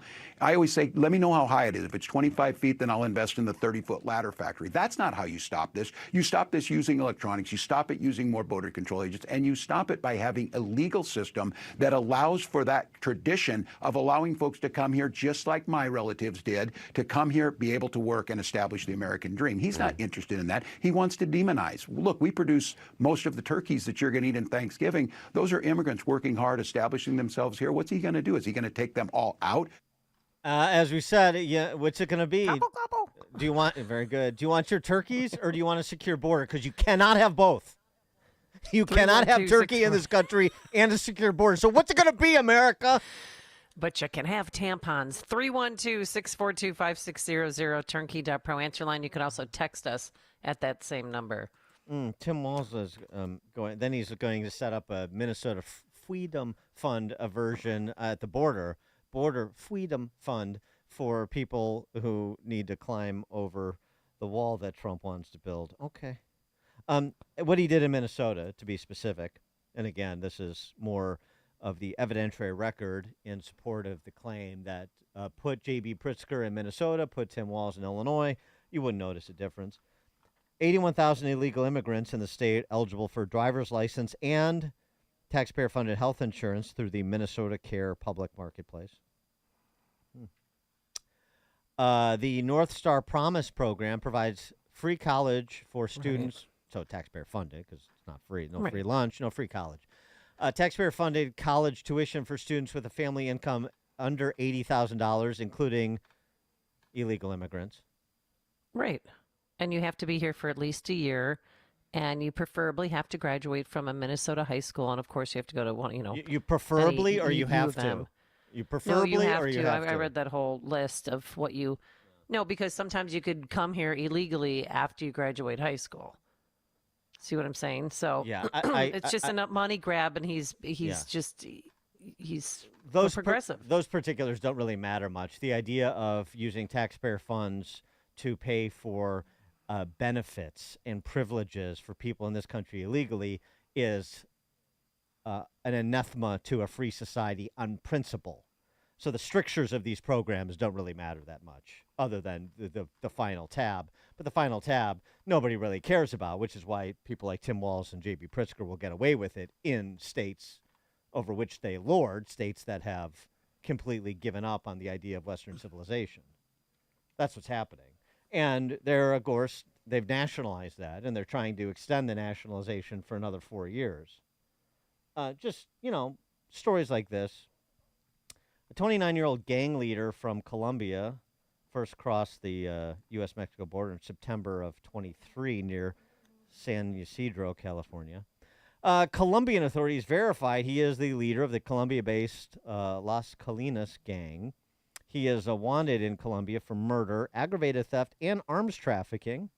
But when he came here, because as Tim Walz is wont to say, one person's socialism is another person's neighborliness, we decided to be neighborly socialists and allow him into this country with a release on his own recognizance, because he seems like a stand-up guy. Oh, yeah, nice guy. He's got potential, Dan. I mean, come on. Everybody deserves a 3rd, 4th, 5th, 10th, 12th, 15th, 50th, 100th chance, no question. So he wandered about the country until he was finally arrested in July of this year in College Park, Maryland. So he's in ICE custody pending deportation, but you know how that goes. He should be released 3-1 any moment now.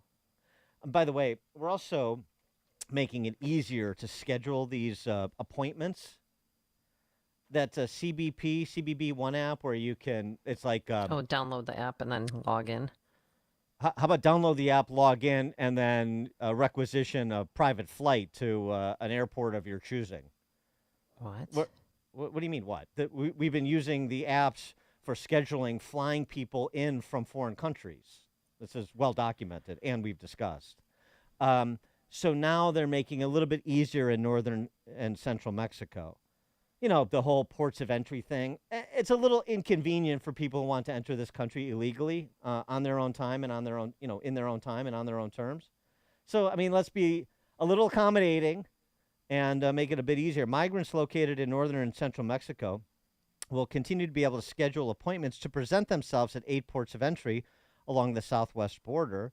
But they'll also soon be able to schedule appointments from the states of Tabasco and Chiapas, enabling them to make appointments without having to travel all the way north to do so.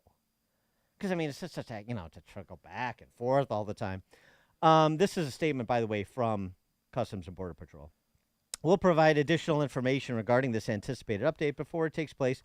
We're engaging with our partners in the government of Mexico to work together to adjust policies and practice in response to the latest migration trends and security needs. This is working out beautifully. By the way, just a point of order, migrants located in northern and central Mexico who are going to present themselves at ports of entry or just schedule appointments without having to go back and forth to those ports of entry because it's inconvenient.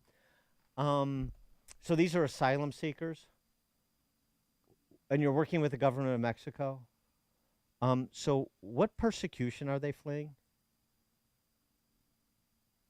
Is there... Don't you? Isn't that this be the whole point of it? If you're an asylum seeker, then you're fleeing persecution. And this is what we're told. All of the people coming here illegally are asylum seekers, including, drug lords from Colombia. They're all fleeing persecution. Like, well, in the drug lord's case, law enforcement, potentially. that's persecution. But that is persecution according to the powers that be in this government. But yeah, I mean, I just love the fact that now this all gets glossed over. So we're just going to make it convenient for people who want to come. They're not even pretending that many of these people are facing any sort of political or religious persecution. They're just economic migrants, which, of course, we all know, and we have all known the entire time. But now they're not even, sort of doing the modest amount of work to keep up the lie that they've been perpetuating. I just find it interesting. Bill in Cape Coral, Florida. Yeah, they just announced on the news there that Pritzker gave a whole bunch of money to China for opening up some factory there in Illinois. Yeah. And also EV battery factory in Mantina. Right. Yeah. 31,000 Chinese have come across the border. Now he's going to pump this out as we have to give them jobs so that he'll have all the Chinese working at that factory. And the union guys who are not paying attention because they keep voting these Democrats, they're taking all these union jobs. Go and look at the highway jobs up there, the government highway jobs along Highway C up in Wisconsin. None of those guys speak English. They can't be union members, and they just keep voting them in. The union reps are all smoking cigars. Sorry, Sean, and having bourbons and going on trips, and you guys keep voting them in. You got to wake up, pay attention. The union guys got to vote Republican. Can I tell one more story? Yeah, go ahead, Bill. Sure. Back in the 60s, late 60s, my father-in-law was a rep for the bricklayers. On Sunday, we're going to church. He pulls over, gets out of the car because there's some guys laying brick on Sunday. He was yelling at. He had a suit on, wingtip shoes. He kicked their ladders down from the building, called them all kinds of names. He's all sweaty and his suit was wrinkled. You don't work on Sunday. He gets back in the car and then we go to church. But that's when the union were strong. Now the union don't do nothing. They let these people work. Anybody can work a job anywhere. Union guys got to wake up. That's all. God bless America. I love you guys. Bye. Thanks for the call, Bill. Hey, Dan, under this North Star promise, by the way, to qualify, you have to live in Minnesota for a year or have graduated from high school. So there's options. Yeah, whatever. You're here illegally. Come on in. You're going to get free tuition. That's the taxpayer funded tuition. Also, this too, by the way. I mean, just meanwhile, back at the ranch, we're out on the campaign trail. Back at the ranch, they're still working as fast as they know how to implement as much as they can prior to the possibility of a change in administration. I mean, if they will allow that, Jamie Raskin.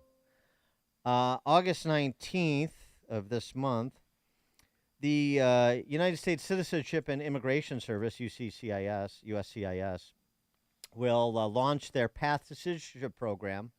Remember, this is an announcement that the big guy made over the summer. Well, now they're in the implementation phase. So this is happening, too. 500,000 undocumented, illegal, foreign national spouses, 50,000 foreign national stepchildren of U.S. citizens who enter the country without proper documentation. The program's primary aim is to provide these individuals with a clear pathway to permanent residency and ultimately citizenship. And the key component is it's a favor to the open border squad. The immigration parole. You get paroled. It allows eligible non-citizens to reside and work in the United States without fear of deportation. Who does have fear of deportation these days? Nobody does. Not even Colombian drug lords. No. The more you listen, the more you'll know. This is Chicago's Morning Answer. Morning Answer on AM 560. The Answer. Can you read this email for me? Of course. Jeez, I wish they could do something for your eyesight. Me too. But you heard what they said. There's nothing we can do. When vision loss can't be corrected with glasses or surgery, and hope seems lost, turn to Spectrios Institute for Low Vision.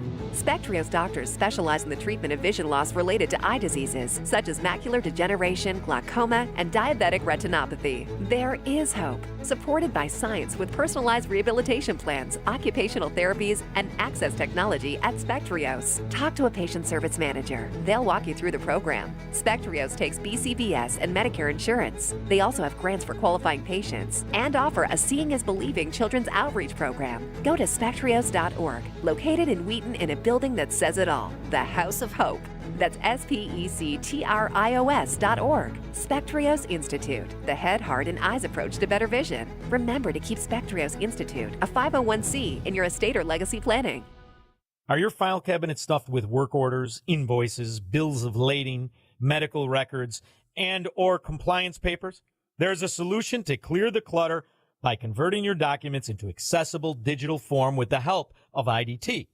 They can scan your documents for you or provide you with the technology to transform your workspace with easy and innovative IoT smart connected scanning technology. IoT smart connected scanning not only captures your information, it connects your documents directly to your existing digital systems, ensuring seamless integration and immediate access. Plus, it works with your existing Microsoft Office 365 technology. Convert those physical files into secure, searchable, easy-to-find digital formats. Goodbye, paper chaos. Hello, streamlined, secure digital environment. Visit ready4idt.com. That's ready, the number 4idt.com.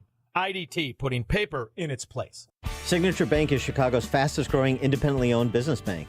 It's a bank where relationships still matter. Signature Bank knows your name and your story. I'm Dan Proft, and I know this because Signature Bank is my business bank. I'm Jim Durkin, founding partner of the Martech Group, a global market research firm based in Chicago since 1985 and a longtime customer of Signature Bank. When our business moved to our current Loop location, I recall seeing Mick O'Rourke and his two business partners, Brian Duncan and Kevin Bastuga, laying the foundation for Signature Bank. When Signature opened its doors in 2006, I was proud to move our accounts there and become a shareholder. Being in the consulting business, the Martech Group has a keen understanding of the value of relationships, trust, and attentiveness. Whether dealing with our U.S. practice or our international operations, Signature Bank is always there when we need them. That's why the Martech Group is proud to have Signature Bank as a valued business partner.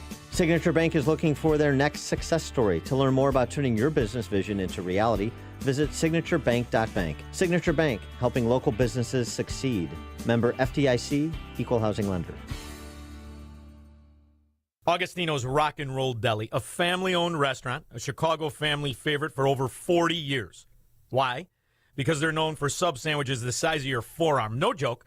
Their 6-inch sub has more meat and cheese in it than any foot long in an Irish neighborhood. These sandwiches are iconic, famous for their homemade Italian beef, meatballs, burgers, and of course, delicious Italian subs loaded with mortadella, cabagol, salami, provolone, and their own secret sauce called Love Potion No. 9. This vinegar and oil dressing is famous on its own. Both Augustino's locations boast walls covered in authentic rock and roll memorabilia and artifacts, all celebrating their love for good old-fashioned rock and roll.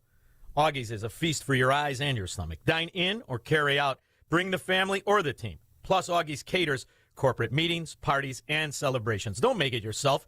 Make it happen with Augustino's.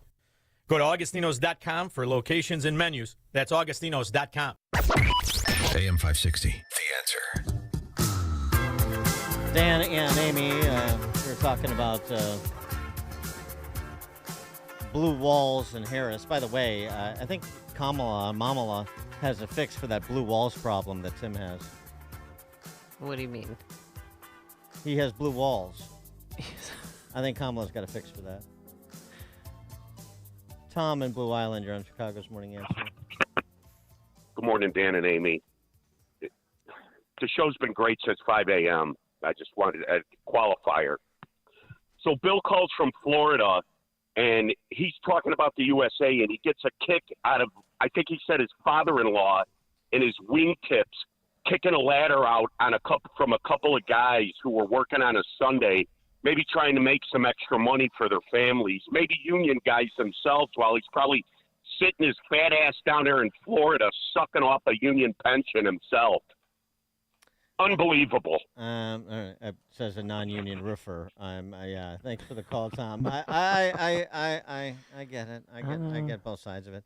I did want to get to this because it's just such a remarkable example of the poison of identity politics and how silly of a person you become when you subscribe to this asinine conception of how society should be ordered and how power should be conferred based on non-behavioral characteristics like race. Ben Stiller. Now, of course, when I raise the specter of asininity, you would expect I would be invoking Hollywood, and I am. Ben Stiller was on one of these Mamala calls. Yeah, it's comics for Kamala. I mean, we had white dudes for Kamala, white women, now that. Can't wait to see if we've got any white dudes for Walz. Ben Stiller pledging a sizable donation to Kamala and explaining why.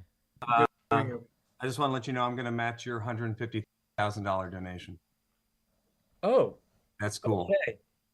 Just get the ball rolling. Cool. And she's also a historic candidate. You know, it's going to be the first woman president, and that's incredibly exciting. And you know, she's Indian, she's black, she's everything. You can be more than one thing. It's incredible. You know, I'm Jewish and Irish. I wish I was black. Every white Jewish guy wishes he was black. Any white Jewish guys want to chime in on that? Yeah, we'd love to hear from you. I suppose that was tongue in cheek, but I don't know how tongue in cheek it was actually. It's weird. It's just such a weird, pandering, patronizing thing to say, and it's also just so prosaic. That's what I'm saying. You know, all this heat about Trump raising the issue of her phoniness when it comes to her revolving identities, and then the performative outrage from the usual quarters, including Republican ranks. And you know, they've got their childish cat ladies. We've got our scaredy cat ladies. So the scaredy cat ladies of the Republican Party getting all worked up. Oh, just continue to talk about tax rates. You can't talk about race. It's taboo. The other side said so. The other side said we're not allowed to talk about it, so we can't. All of this, do you think that statement from Stiller, do you think that has real currency among the people that matter in this election? Well, first of all, I'm embarrassed for him. I mean, that's just... And his kids were watching and he's saying hi to his daughter while he's doing it too. Like, you know, she's 20 years old, but someday, you know, she wants to have a right to choose. You're talking about killing your grandchild now with an abortion? Someday she wants to have a right to choose. Don't they live in California? Yeah, I that's the thing. These people are idiots. We got a text message, Dan and Amy. He's just mad he didn't get Robert Downey Jr.'s role in Tropic Thunder. Exactly. Yeah, Robert Downey. Yeah, what? There's a movie. Could that movie be made today with Robert Downey Jr. in that role? Yeah, as good as that movie was, but that's the death of comedy. Ben Stiller's a party to it, and frankly, a lot of his movies were party to it as well. Good in ensemble cast. There's Something About Mary, Tropic Thunder, Heartbreak Kid, pretty good. Meet the Parents. Yeah, Meet the Parents was good. But he's not a stand-up comedian, but whatever. It's unfortunate. It's just unfortunate. You know, you have to recognize the talent, and it comes from, you know, a good stock when it comes to comedic timing. But Jerry Stiller, of course. But it's just pathetic. I think most just commonsensical people, forget political affiliation, listen to that and they just find it really pathetic. And that's what it is. It's pathetic. So pathetic doesn't have a lot of attraction. And this is what I'm saying, going back to Trump's comments. People are tired of that rap. People find it as lame as it is. And to highlight that, I think, is politically beneficial. So I'm still glad Trump did. I don't care what Nikki Haley... I'm glad what Trump did. I don't care what Nikki Haley says. Coming up at 7:37, we'll talk Walzonomics with Steve Moore, 7:37. But now let's head into the newsroom. Here's Mike Scott. 7:31 on AM 560, The Answer. In Nepal, a helicopter has crashed with at least 5 on board. That helicopter crashed into a side of a mountain northwest of Kathmandu. At least 1 person is dead, 8 believed trapped after a hotel collapses in Germany. A child is thought to be among those still in the rubble of the hotel in Germany's picturesque Moselle Valley. 14 people were inside when 1 story collapsed late last night, local time. Police are in contact with some of those trapped, but haven't been able to reach the body of the person who died. The child is said to be unhurt but unable to get out. The small town of Creuve sits on the banks of the Moselle River, a winemaking region popular among tourists. Jonathan Savage, Fox News. Democrat presidential nominee Kamala Harris and Republican VP nominee J.D. Vance will both be in Michigan and Wisconsin today. Harris and Vance in Detroit. Harris with her new running mate, Governor Tim Walz. They'll meet with the leaders of the UAW. Trump weakens our economy to strengthen his own hand. He mocks our laws. He sows chaos and division. And that's to say nothing of his record as president. He froze in the face of the COVID crisis. Florida Republican Governor Ron DeSantis joined Fox in reacting to Walz being the VP pick. They put in this guy Walz, who's basically an Ilhan Omar-style, very leftist Democrat from Minnesota, has the most liberal record of any governor in the country. Is that what the American people want? Ohio Senator and Republican VP pick J.D. Vance. This decision, selecting Tim Walz, is another sign that she doesn't care what the American people think. She is only in this to obey the far left radicals within her own party. In other news we're following, former President Trump says he will take part in an interview with Elon Musk Monday on his with Trump Monday, or with Elon Musk Monday night. No reports so far of major damage after a magnitude 5.2 earthquake in Kern County, California. It struck just after 9 p.m., centered about 30 miles from Bakersfield. Here in the Chicago area, beach hazard warning is in effect. National Weather Service putting out that alert for very high waves and dangerous rip currents through this afternoon. Funeral services are set for Cook County Sheriff's Deputy Raphael Wardlaw. Wardlaw was killed during an attempted robbery last week. His visitation begins tomorrow at 6 p.m. at the Leak & Sons Funeral Home in Country Club Hills. A number of Western Illinois University employees are being laid off. The WIU Board of Trustees voted yesterday to authorize the major staff reduction. Comes after 36 other staffers were laid off in July. Cubs over the Twins 7-3. Itzhak Paredes a 3-run bomb. Shota Imanaga struck out 10. White Sox end their 21-game losing streak. Southsiders earning a 5-1 win over Oakland. The news, a service of AlmostFreeTeeth.com. Overpaying for dental implants is over. If you have a Blue Cross, Blue Shield, PPO, or FEP, you could save 90% off on average. To get your smile back, learn more and check if you qualify. AlmostFreeTeeth.com. A check of traffic and weather on the way next on AM 560. Dr. Sebastian Gorka isn't sure we've solved the problem. Guess who really runs things for operations at the Secret Service? Ooh, Deputy Director? Bingo.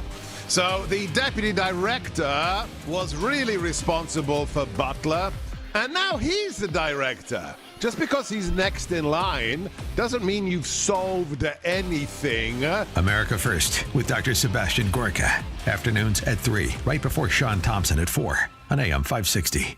The Answer. After 30 years of doing knee and hip replacements, Dr. Mitchell Scheinkup thought there had to be a better way, and that led him to regenerative medicine. I was one of the first orthopedic surgeons to do it. Now, after 20 years of successful orthobiologic treatments, lots of clinical data, research, and teaching, Dr. Scheinkup is National Medical Director at QC Kinetics. They've done an amazing job of becoming the most significant orthobiologic and regenerative medicine practice in the United States. QC is so far ahead of the game in its science, its protocols, its people, its facilities. So if you have chronic pain from arthritis and you want to avoid drugs and surgery, call the experts in this revolutionary field, QC Kinetics. To give patients real lasting relief from pain, that's what I live for. That's my mission. Get your free consultation now. Call QC Kinetics. Call QC Kinetics, 312-809-5955. That's 312-809-5955. 312-809-5955. Paid for by government. Did you hear? A secret hoard of 1904 $20 Gold Liberty coins have been found. These gorgeous 1904p gold coins are as bright and shiny as the day they were struck, and less than 500 of these gold coins are available. Coin experts are calling this secret U.S. gold coin discovery a once-in-a-lifetime opportunity. And and you can own a piece of the hoard. When you call, you are guaranteed a 1904 Gold Liberty struck at the iconic Philadelphia Mint. With limited availability, you must call now. These 1904 dated gold coins are still in uncirculated condition with brilliant luster. That is 120 years of history you can hold in your hand. To learn more, call 1-800-973-3083. Call now and you'll receive a free bonus, a $75 value free with every order. Call 1-800-973-3083 now to secure your 1904P $20 Gold Liberty coins before they sell out. That's 1-800-973-3083. Don't let a cold, sinus infection, or allergies ruin your day. Breathe easier, sleep better, and feel healthier with Navage. Visit Navage.com, Walmart, Walgreens, CVS, or a store near you. 7:37. Let's get an update on the roads in our Team Hochberg Traffic Center. And this update is service of Papa Nicholas Coffee. Hot air roasted locally and cold blended in small batches to ensure premium quality. Choose Papa Nicholas Coffee because great coffee is their family tradition. Online at papanicholas.com. Kennedy inbound. Right at the Foster Avenue area. Right now it's shut down completely with an ongoing investigation, and things are very slow moving into that area. And before that, stop-and-go traffic as well. So watch out on the inbound Kennedy Avenue. O'Hare to the Foster Avenue exit, that's exit 83A, shut down right now, closed due to an investigation in that area. Ike inbound. It's 1 hour, 390 into the old post office, while the Dan Ryan is settling in at about 18, 95th into the Burns Circle interchange. Bishop Ford, an accident on the inbound off-ramp to the Dan Ryan Expressway. Police are on the scene. Chicago's Morning Answer with Dan and Amy continues next. Now, your official Chicagoland weather forecast. Mostly sunny and warmer, high 79. Clear and 64 overnight. Beautiful day tomorrow, high 83. Currently 69. Your next news update is at 8. Chicago's Morning Answer continues next on AM 560, The Answer. Now, from the Signature Bank Studios. Only the biggest stories, only the biggest guests, and only the biggest opinions. This is AM 560, The Answer.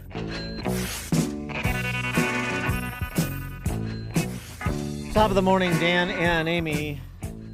Well, it is certainly part of the discussion. It's just not the entirety of it. This is where I part company from those in the GOP who are slaves to conventional wisdom, which is conventionally wrong. And by the way, you would think after watching the last 9 years of Trump, you would learn a little bit about his communication style and think in the context of his sort of Rasputin-like survival, given everything that's been thrown at him from all quarters. But I digress. Part of the discussion certainly is economics and the record that Mamala and the big guy and, frankly, Tim Walz at the state level have assembled. Again, we talked about it a bit yesterday. The thrifty grocery plan at Department of Ag, they describe as the cost of groceries to provide a healthy diet. It's up 40%. 40% since Biden and Mamala took office. And when she's asked about this on the trail, let's go to the Mamala vault. When she's asked about... yeah, because she won't ask questions. It's day number 17. She won't answer anything. When she's been asked about this over the last 3 years, as this has been a problem that has dogged the regime, which is why he was particularly unpopular, and so was she until this rehabilitation over the last 2 weeks. She still is, though. When she's asked about the economy, what does she talk about? Well, here's a good example from her an appearance on that program lorded over by man-hating shrews called The View. Here's Kamala on the economy. Voters want to hear about issues affecting their lives, like the economy and the border. Should the campaign be pivoting on its messaging? So there's no doubt that one of the first issues that anyone will think of is the issue they think of when they're at their kitchen table trying to pay their bills, which is how is the economy treating them? So there's no question whatsoever that that is an important issue, which we have been in the process of addressing, and we still need to do more. I would not separate that from the issue of what is at stake in terms of hard democracy. And frankly, I think most people don't think of it in the context of democracy as much as freedom. The freedom of a woman to make decisions about her own body. The freedom to love who you love openly and with pride. God. The freedom to be able to be free from gun violence. These are fundamental freedoms that are at stake right now. The freedom to have access to the ballot. Right. So, what do you have to say about the economy? Let me tell you about marriage redefinition, abortion, and banning guns. Right. The plan to fix inflation. She's been asked about that before as well. Plan to address inflation. Here's her recitation of the plan. What else are you going to do to fix this problem with inflation? All right, thank you. Well, let's start with this. Prices have gone up. Oh, gosh. And families and individuals are dealing with the realities of that bread costs more, that gas costs more. And we have to understand what that means. That's about the cost of living going up. Yeah. That's about having to stress and ungenuine. stretch limited resources. That's about a source of stress for families that is not only economic, but is on a daily level, something that is a heavy weight to carry. So it is something that we take very seriously, very seriously. And we know from the history of this issue in the United States that when you see these prices go up, it has a direct impact on the quality of life for all people in our country. So it's a big issue, and we take it seriously. And it is a priority, therefore. It's good enough for me. It's not an answer. And she doesn't even know what it's like to try and feed your children working 2 jobs. The real handle here is this, she's a radical leftist from California. She is a moron. Right. She is a dingbat. She is not up to this job. And Trump is a pragmatic problem solver, whether you like the way he communicates or not. This is a contrast that needs to be developed a little bit more. And going to the vault for her answers on these topics, I think, has some utility. Well, because it's all we have. I mean, she's not talking to any reporter. She's going to run in her basement. She's going to take that strategy. That's fine. She doesn't need to talk anymore. We have all that we need if it's Let's deployed play it. Because after you hear her talk about the economy, after you hear her talk about inflation, this is all she's able to repeat. Bidenomics is working.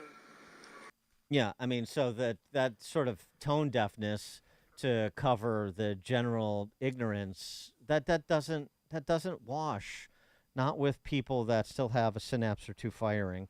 Speaking of whom, for more on this, Steve Moore, economist, author of Govzilla, he's got a synapse or 2 still firing, I believe. Steve, thanks for joining us. Appreciate it. Hey, good morning, guys. But I can't improve on that. I mean, that was a maestro performance by the 2 of you. And every time I hear Kamala Harris speak, I literally come away thinking, what? Huh? Right. I know. She's worse than Biden. It's this weird word salad that just doesn't really actually, when you're done, you're like, what does all that mean?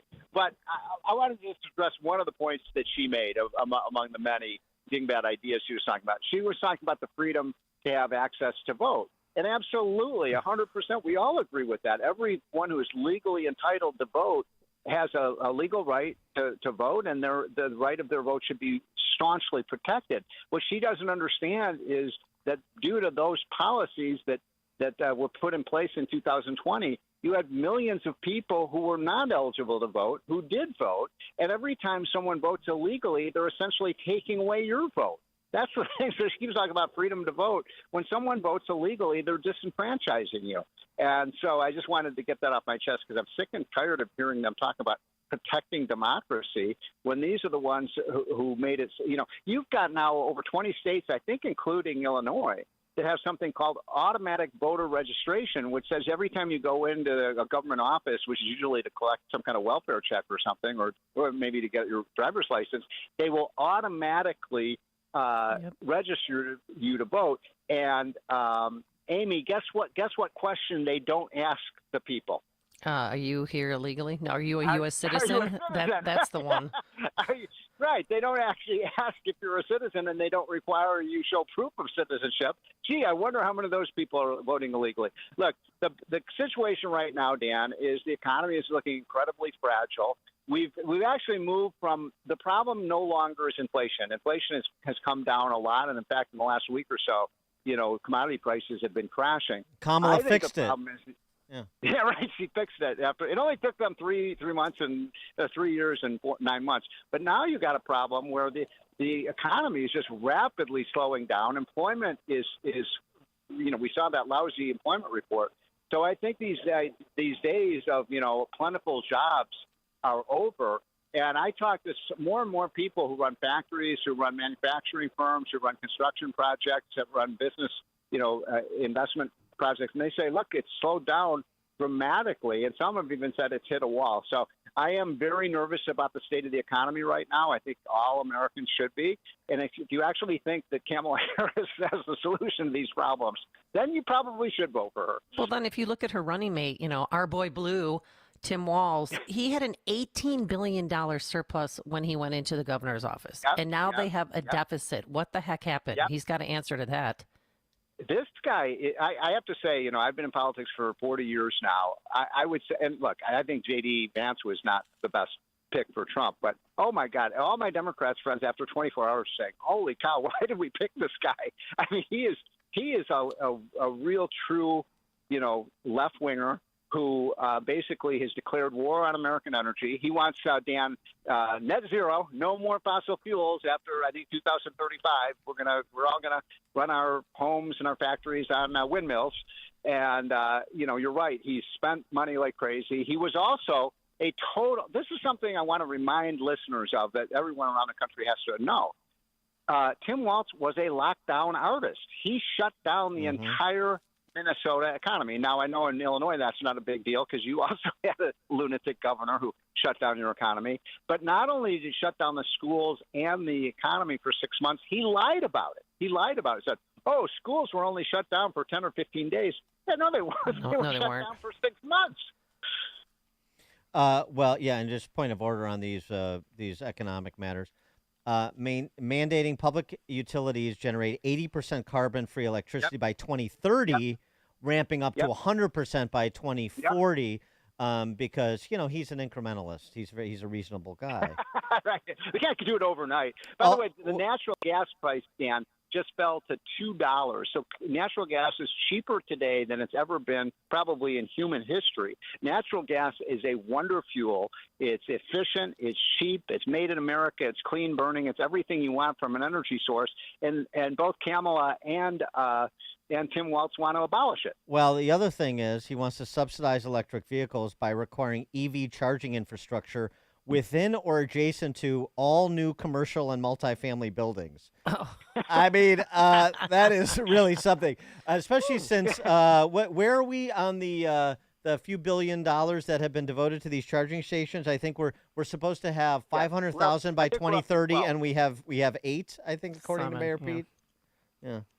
Well, but come on, Pete Buttigieg, what does he care? He rides his bike to work. Well, at least he rides his bike the last 6 weeks. Exactly. To work. Yeah, exactly. No, but actually, that is a funny thing that the other person who was in contention to be the vice president was Pete Buttigieg. I mean, think about this. You've got Kamala Harris, who's had 2 jobs in her life, Dan and Amy, basically that really mattered.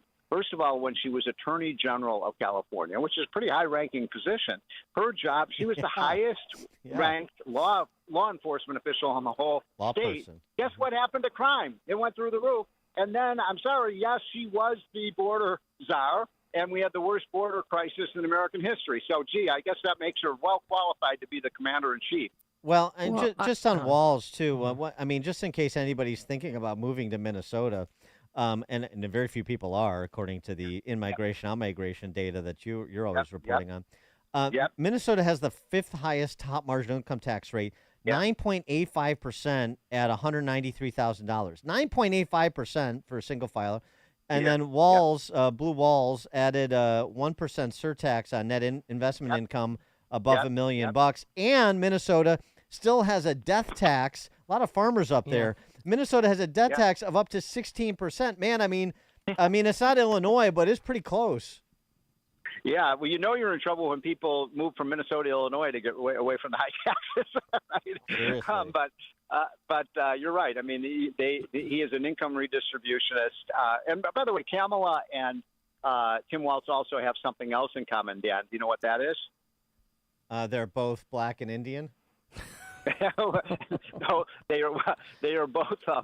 Neither of them have ever had a real job. Oh yeah, well, hey, football coach. That's a real he was a job. teacher. He was a teacher, but I don't want a teacher running the economy. I stand corrected. Yeah.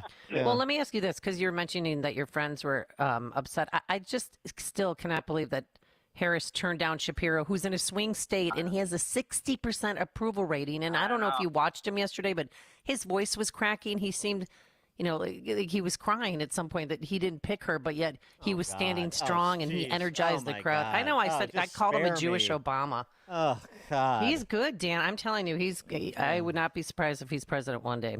But I'm glad that she's stupid and she didn't pick him. I am too. I mean, it was the logical choice. Pennsylvania is obviously the key state. I really believe whoever wins Pennsylvania will win this election. And, Shapiro, look, I've had a lot of disagreements with Shapiro. He's no saint. I mean, Dan, you may recall he ran for office promising school choice, and then he vetoed this very bill. The very bill that he said he supported because the teachers union said he couldn't do it. However, he's been a genuine moderate centrist Democrat. Oh, right. When he says trans women are women. Yeah, right. Very moderate. Well, okay. Well, I'm talking about the modern day Democratic Party. What does that even mean? Which is not your daddy's Democratic Party. Yeah. But my point is, I think everyone listening to the show knows this, but I just want to say it loud and clear because we all know, we're all whispering it, we all know the reason that Shapiro was not chosen. He was not chosen because he's Jewish. Exactly. Yeah. Yeah. Well, she has a Jewish husband, but she won't have a Jewish running mate. Yeah, but Emhoff, he transcends his Jewishness, man. I mean, did you see what he did with that nanny? Oh, come on, man. Dog. So it's gonna be a dogfight from here on in, guys.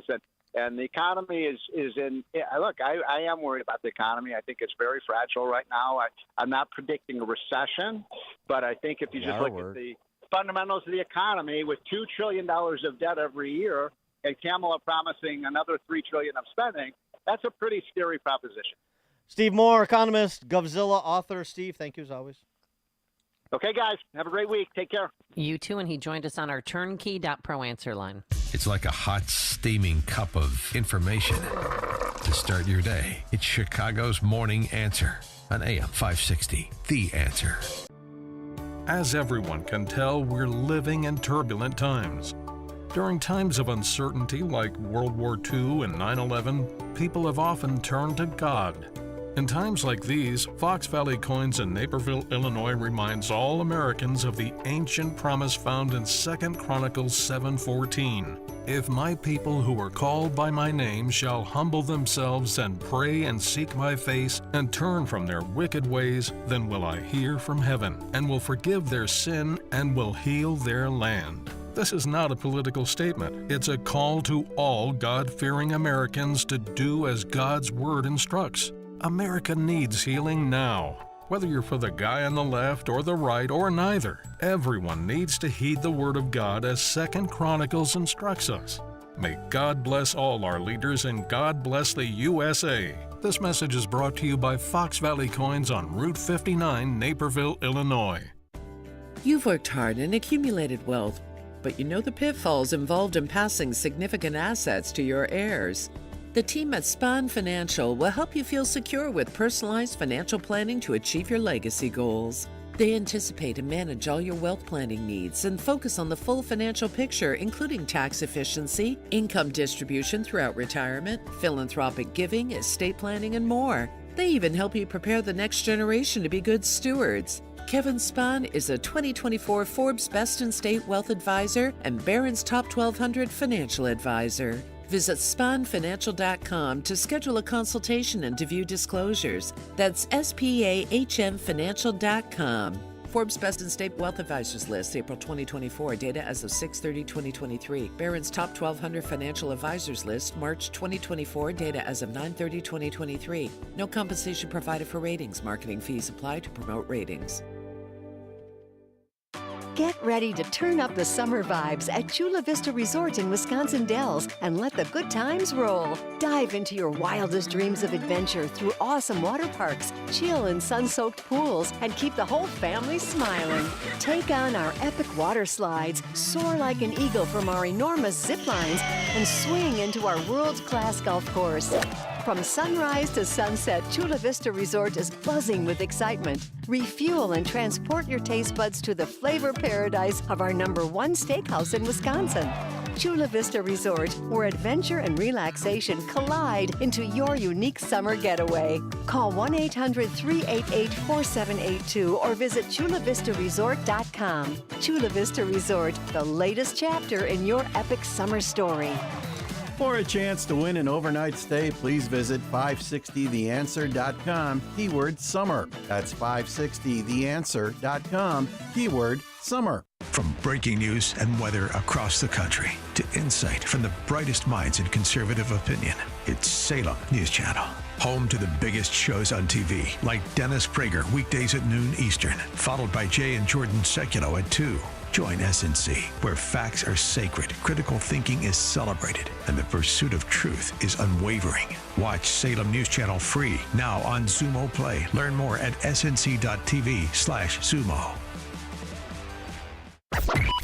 AM 560, The Answer. Dan and Amy, you call for the OG, so you're going to get him again. Oh, no. That's right. Dog Emhoff, the OG with the panty-dropping rap, and the call that he made to, Oh, boy. I know. Gwen Walz. Go, dog. Gwen. Hi. It's Doug Emhoff. How are you? Oh, snap! Right? What up, Gwen? Dog calling. So, Gwen, I remember getting this call 4 years ago. And I actually know what you're going through right now, but the good news is I've already been through it. So just like Dr. Biden was there for me, who had been through it, and I've been through it, I'm going to be there for you. And we're going to do this together. And Kamala and Tim are going to do this together, and we are going to win. That's right, Gwen. You're going to be the Bonnie to my Clyde, says the dog. Pimping ain't easy. Dog make it look so, though. All right. Coming up on Chicago's Morning Answer. My man! He's so hot. Dean of Economics at University of Austin, Morgan Marietta, joins us at 8:08. Maybe we'll talk a little bit more about dog. Oh, you didn't. But now, let's head into the newsroom. Here's Mike Scott. A trial is set for a former CPS dean accused of sexual assault. WIND Chicago News Time, 8 o'clock. He's a smarter version of her. I'm Dave Anthony, Fox News. That's former President Trump's reaction to Vice President Harris picking Minnesota Governor Tim Walz as their running mate. He's a very liberal man, and he's a shocking pick, and I'm thrilled. I could not be more thrilled. Telling Fox and Friends the Democratic ticket's radical left. This is the worst team ever assembled for a Jewish person or for Israel, either one. And the former president says his rivals will be bad for border security and soft on crime. This the day after Walz campaigned by Vice President Harris's side in Philadelphia, saying this about the Trump-Vance Republican ticket. These guys are creepy and, yes, just weird as hell. He also said the former president mocks our laws, sows division and chaos, and he never sat at that kitchen table like the one I grew up at, wondering how we were going to pay the bills. He sat at his country club in Mar-a-Lago, wondering how he can cut taxes for his rich friends. And the former president reacted directly to that on Fox this morning. Those people are all voting for me, the people that he's talking about with the kitchen table. And the former President Trump says it's very important he and Vice President Harris debate each other. Today, the Harris-Walz ticket will campaign in Wisconsin, then Michigan, the same places that Trump running mate J.D. Vance will go. A progressive House Democrat won't be back in Congress next year. Cori Bush primaried out in Missouri, losing to Wesley Bell. Bell was backed by a number of pro-Israel groups who were frustrated with Bush's criticism of the key U.S. ally, including accusing Israel of war crimes in Gaza. Bush had a message for the pro-Israel lobbying group AIPAC, saying she wants to tear its kingdom down. What you didn't want to do was allowing me to get radicalized even more. Bush is now the second squad member to lose a primary this election cycle. That's Fox's Ryan Schmelz. Tropical storm Debbie forecast to move back over the coast and move up the next several days. It's still off the Carolinas. It's dropped over 2 feet of rain, flooding some areas. America's listening to Fox. 69 degrees in Chicago at 8:02 on AM 560. The Answer, and good morning. I'm Mike Scott. This morning, a beach hazard warning is in effect for Lake Michigan. High waves and dangerous rip currents through this afternoon. A disappointed Governor J.B. Pritzker is lauding Vice President Kamala Harris for picking Minnesota Governor Tim Walz to be her running mate on the Democrat ticket. Look, he is a kind and decent human being. Tim Walz cares deeply about the work that he does and every person that he interacts with. Pritzker called the vetting process for VP grueling. Funeral services are set for Cook County Sheriff's Deputy Raphael Wardlaw. Wardlaw was killed during an attempted robbery last week. His visitation will be held tomorrow at Leak & Sons Funeral Home in Country Club Hills from 6 to 8 p.m. Job cuts and unemployment rates are going up again in Illinois. According to state numbers, over 1,100 Illinois workers face being laid off in July, marking the third straight month that number of layoffs increased.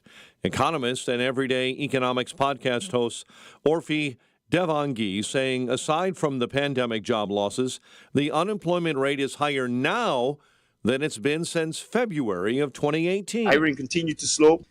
Employment increased less than expected. And basically, I think recession fears are starting to creep up. Devongi saying as well, wages are not going up like they once did. Cubs 7-3 winners over the Twins. White Sox put an end to that 21-game losing streak with a 5-1 win over Oakland. The news, a service of Blue Stars Security. Support our police and hire the police. To personally protect you and your business, visit online at bluestarsecurityllc.com. Time for the AM 560 Business Beat, a service of Signature Bank. Visit signaturebank.bank for all your commercial banking needs. And now the latest from the Fox Business Network. I'm Elizabeth McDonald, and this is the Fox Business Report. Walt Disney shares are up 3%. Disney's earnings and revenue top forecasts its streaming services made a profit for the first time in the recent quarter. Streaming includes Disney Plus, Hulu, and ESPN Plus. This week, Disney announced a new round of price increases for nearly all of its streaming plans effective in October. Its division that includes movies and theaters made a profit after losing money a year ago, helped by Inside Out 2. Business was softer at its theme parks and cruise line because of higher costs. CVS Health is reporting weakness in its healthcare business. The drugstore chain's earnings topped expectations, though CVS has lowered its full-year outlook. And sportswear company Puma is lowering its forecast for the year. That's your Fox Business Report. I'm Ginny Coselda, invested in you. A check of traffic and weather on the way next on AM 560. Make sure that you never miss a day of Dan Proft and Amy Jacobson when you subscribe to the Chicago's Morning Answer podcast, presented by Signature Bank. Listen to the entire show each day on demand with limited commercial breaks. You can subscribe today for free at 560theanswer.com and click on podcasts or search for Chicago's Morning Answer on Apple Podcasts, Spotify, Google Podcasts, or wherever you listen to podcasts. It's your life, your legacy. Shouldn't it be your choice? For nearly 2 centuries, Catholic Cemetery Chicago has been a haven for families, offering sacred spaces to honor these legacies. Take an active role by pre-planning your final arrangements. Alleviate your loved ones of future financial burden. Lock in today's prices and take advantage of no interest payments and no hidden fees. Visit CatholicCemeteriesChicago.org or call 708-236-5490 to schedule a free consultation today. Kodai Capital Management LP in Chicago, Illinois seeks a data scientist to scope requirements to assist investment decisions based on analysis of complex data sets. Must have a bachelor's or foreign equivalent in mathematics, engineering, quantitative finance, applied sciences, or related field, and 1 year of related work experience. Email the resume to careers@kodai.com. That's CAREERS at KODAI.com. Let's see, if something costs less, but people are happier with it, that sounds like something to look into, and that is MediShare. And maybe you've heard switching to MediShare to pay for healthcare can save many families up to $500 a month, and that's huge, but it's also true people are way more satisfied after making the switch, too. The member satisfaction rate for MediShare is double that of the typical health insurance plan. Double. MediShare works, too. It's been around for 30 years. Members have shared more than $5 billion of each other's bills. People love having telehealth and a huge nationwide PPO network. So, yeah, really, you can save a ton and like it better. Imagine being happy with how you're taking care of your health care. So if you're self-employed or part of the gig economy, or you just want a plan you're happy with, you can call right now and get a price within 2 minutes. See what you can save. This is a very, very smart use of 2 minutes. Here's the number you need. Call 844-41-BIBLE. That's 844-41-BIBLE. 844-41-BIBLE. Wesley Financial Group is not a law firm. Are you a victim of the timeshare trap and think there's no way out? I'm Chuck McDowell, founder of Wesley Financial Group, the original timeshare cancellation expert. And I'm here to tell you that there is a way out. All you need to do is give my office a call. I will send you a timeshare exit information kit absolutely free, explaining how the timeshare industry works and your options for cancellation. Call Wesley now for your free info kit. Call 800-887-1010. 800-887-1010. Hey everyone, it's Ted from Consumer Cellular, the guy in the orange sweater, and this is your wake-up call. If you're paying too much for wireless service, you don't have to keep having that nightmare. Consumer Cellular has the same fast, reliable coverage as the leading carriers for up to half the cost. So why keep spending more than you have to? Seriously, wake up and call 1-888-FREEDOM or visit consumercellular.com. Savings based on cost of Consumer Cellular single line 1, 5, and 10 gig data plans with unlimited talk and text compared to lowest cost single line postpaid unlimited talk, text, and data plans offered by T-Mobile and Verizon January 2024. It's 8:08. Let's get an update on the roads. Team Hochberg Traffic Center Time, a service of Quick Delivery Service. Visit quickdelivery.com when you need same-day delivery of your routes. Ground delivery when you need it from safe, licensed professionals. Go to quickdelivery.com now to schedule your delivery. Inbound Kennedy, 1 hour. O'Hare to the Burns Circle interchange. Right now on the Bishop Ford, stop and go due to an earlier accident. Jam up between the Stony Island feeder and the Ryan merge. On the toll roads, delays this morning on the Veterans as you roll northbound between the Boughton Toll and I-88. Southside Morgan Park neighborhood, Racine between 112th and 111th, closed due to police activity this morning, and an accident in Oakbrook, Route 83 and the Reagan I-88. Chicago's Morning Answer with Dan and Amy continues next. AM 560 Weather Center forecast with Steve Williams. Mostly sunny, warmer, and a less humid day today. Nice stretch of comfortable weather getting underway. High 79. Clear tonight, low 64. Sunny clouds, terrific day tomorrow. The high at 83. Partly sunny Friday, the high 76. I'm Steve Williams on AM 560, The Answer. 69 at O'Hare. Chicago's Morning Answer continues next on AM 560, The Answer.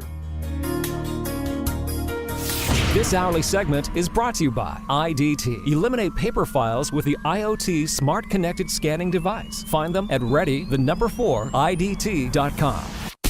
Now, from the Signature Bank Studios, this is Chicago's Morning Answer with Dan Proft and Amy Jacobson on AM 560. The Answer.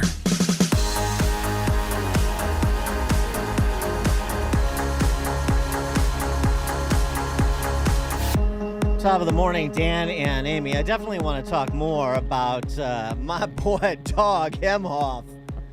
His mad skills and those phone calls that were made from Mamala and Dog to Tim and Gwen, because we were so fortunate that someone was able to capture them so we could all share in those moments.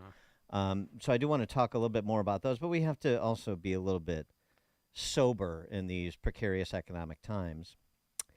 Kyle Bass is a hedge fund manager, and he gave a really frank and honest dissertation on the manipulation by the Fed and the politics that informs those manipulations, the easy money, and the reckoning that's appears to have started to come Friday and Monday, but the anticipation there'll be more manipulations to prevent a true reckoning, at least between now and Election Day, and that's why. Kyle Bass, hedge fund manager on CNBC, laying it straight on the politics of easy money and the prospect of interest rates cuts. Take a listen. Late last year, you saw the way the government funds itself go from bonds to bills, and I know that sounds like an arcane idea, but what that did is it released another $2 trillion-ish of liquidity into the market going into the elections. And one can think that these bodies are apolitical, but I can tell you that knowing what's gone on behind the scenes, I can tell you that there have been some political currents going on there, and therefore now the cries for intermediate cuts are coming. Remember, back in 2000, Greenspan in mid-December announced that he was probably going to cut at their January meeting, and it forced him to cut 50 basis points intermeeting on January 3rd, 2001. So that even if the Fed's not intending to cut, here's what happens. They say they don't care about the stock market, but every time one of them talks on television, they go watch what the stock market does as a result of them talking. And so if the stock market rolls over and high-end consumption collapses, which is likely to happen, then you have the whole economy rolling over because it's high-end consumption holding the economy up. And that would make the Harris win less likely. So I think you can expect some aggressive Fed cutting between now and the November election. I mean, there's the political component that most of these investotainment pundits don't want to say, which is what you just heard. The liquidity that they infuse in the market is drying up. The stock market rolls over, predicated on high-end consumption. Then the whole economy rolls over. The whole economy rolls over. Then the rent seekers on Wall Street and the permanent political class in D.C. don't get what they want, which is a Trump defeat. And this is somebody, again, hedge fund manager, Kyle Bass, big hedge fund, sophisticated guy. He knows what time it is. It's just and so do a lot of other people. He's just one of the few that's willing to lay it straight.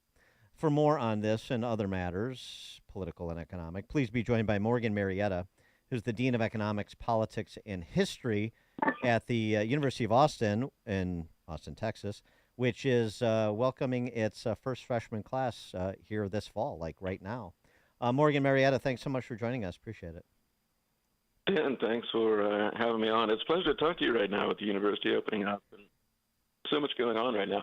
Not sure exactly what you want to talk about, but there's a lot to talk about. Well, let's start there with what occurred on Friday and Monday, what it signals, and what the market is anticipating, and why they're likely to get what they're anticipating, as Kyle Bass was just explaining.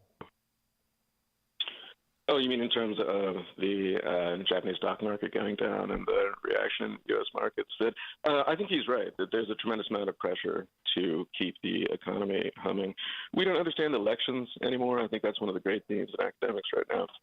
Among political science people, we're essentially admitting that elections have changed so much that we don't really know how to predict them. We don't really know how to understand them. But the traditional way of understanding it is that it really deeply depends on the state of the economy.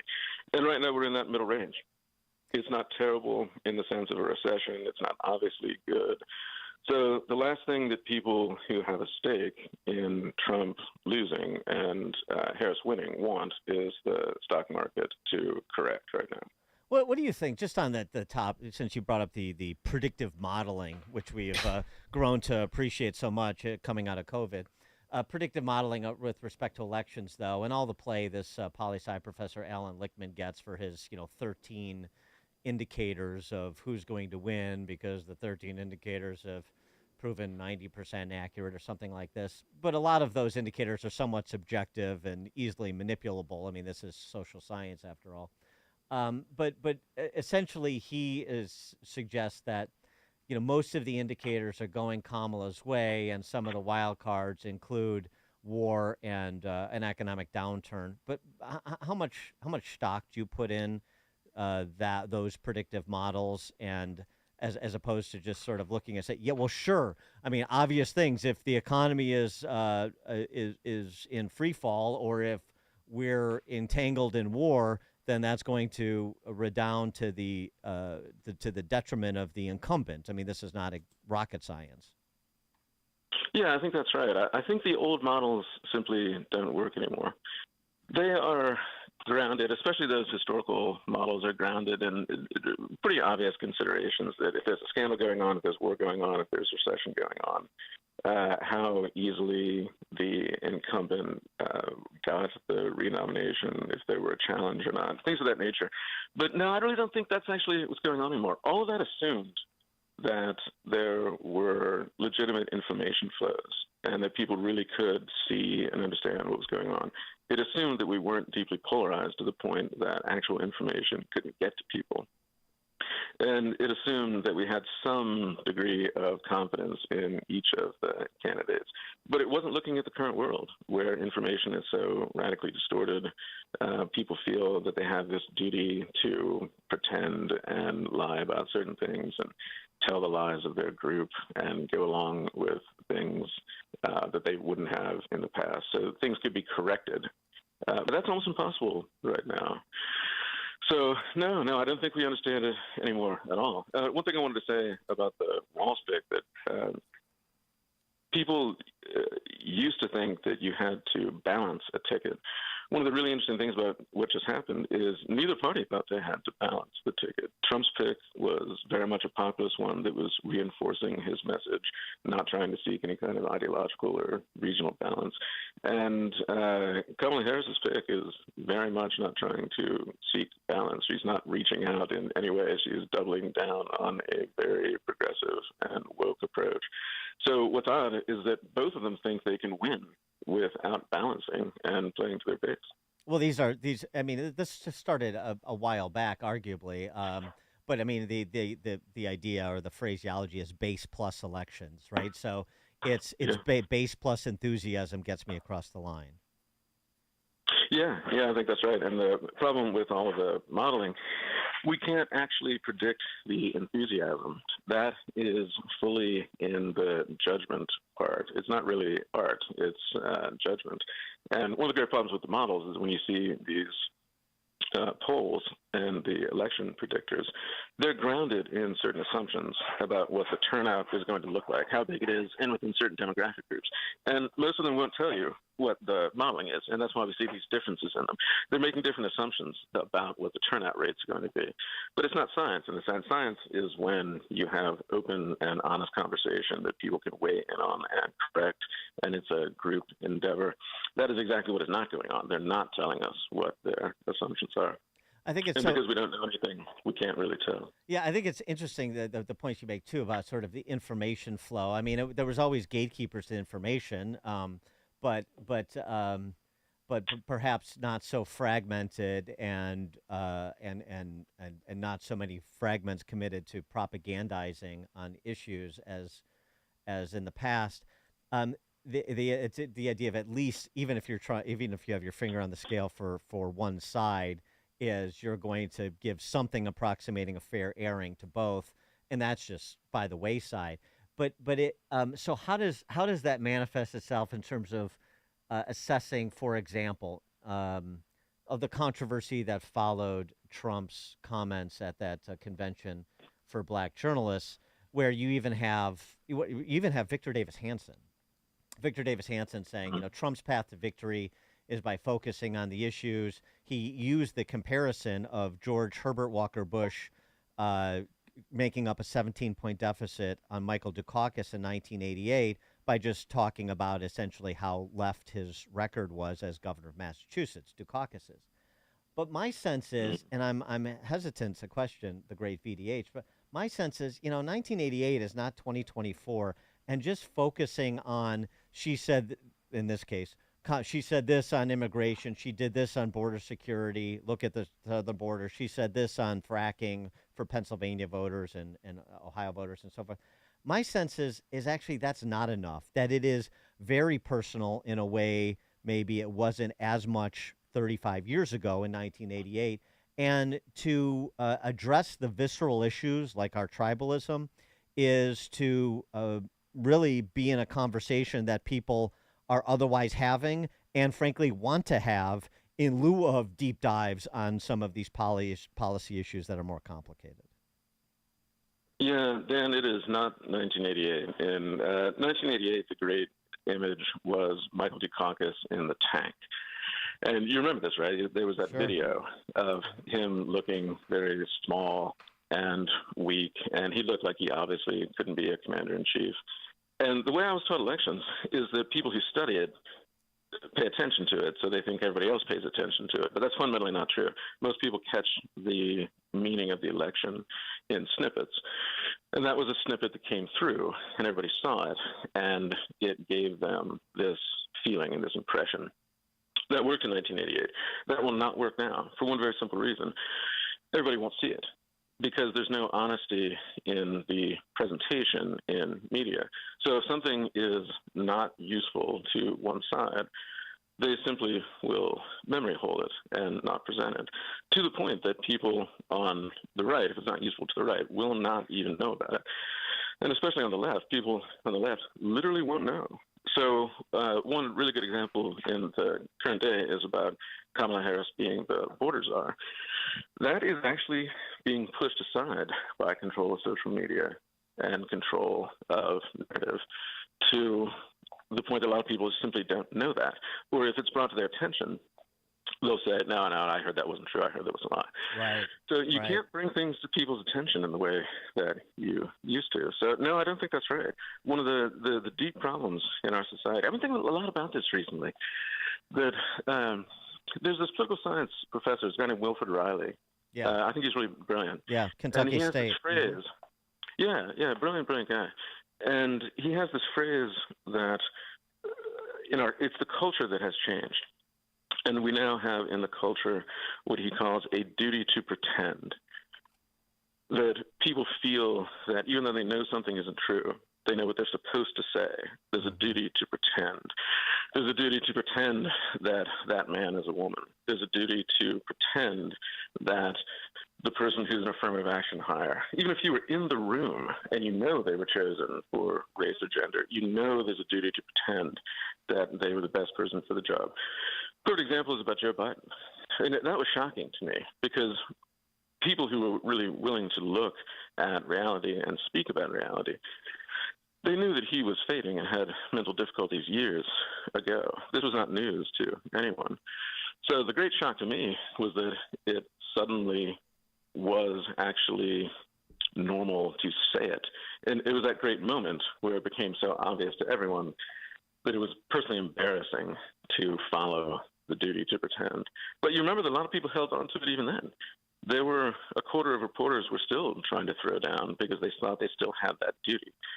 And in a situation like that, things are so corrupt in information that the normal things of elections, the knowledge won't get out in the way that it would have in 1988.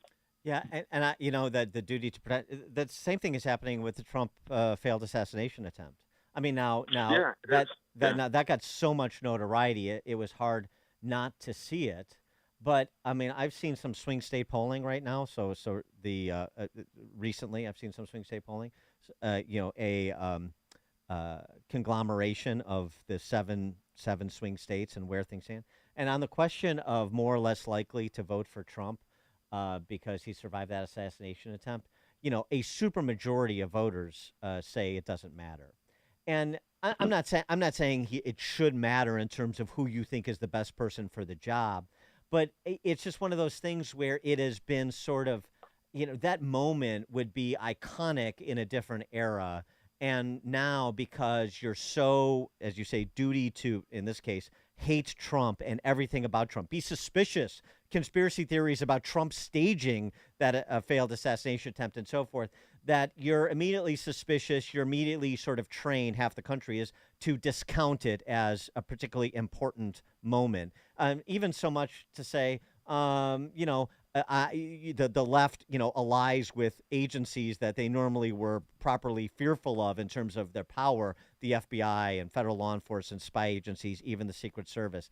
So that duty to pretend also extends even to those moments, I think.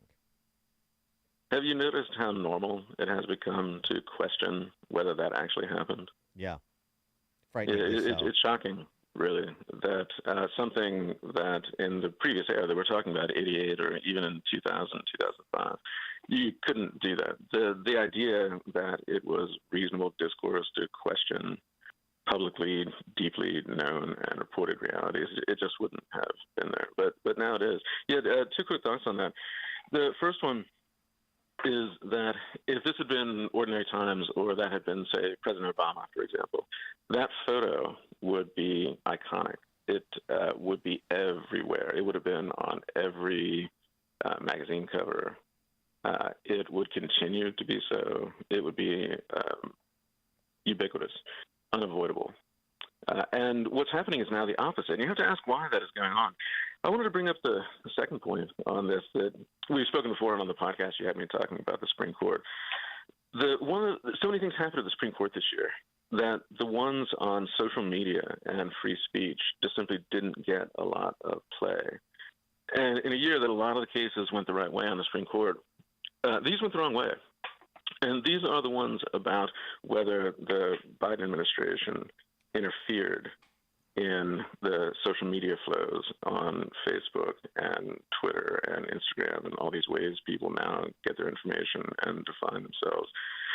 And the Supreme Court took a very strange, almost a duty to pretend themselves that it didn't happen. It would have been controversial for them to recognize the realities that were very clearly demonstrated that the administration did, in fact, pressure social media companies. They did, in fact, intervene. They have the emails. They have the receipts and the documents. But they didn't want to say that that had really happened.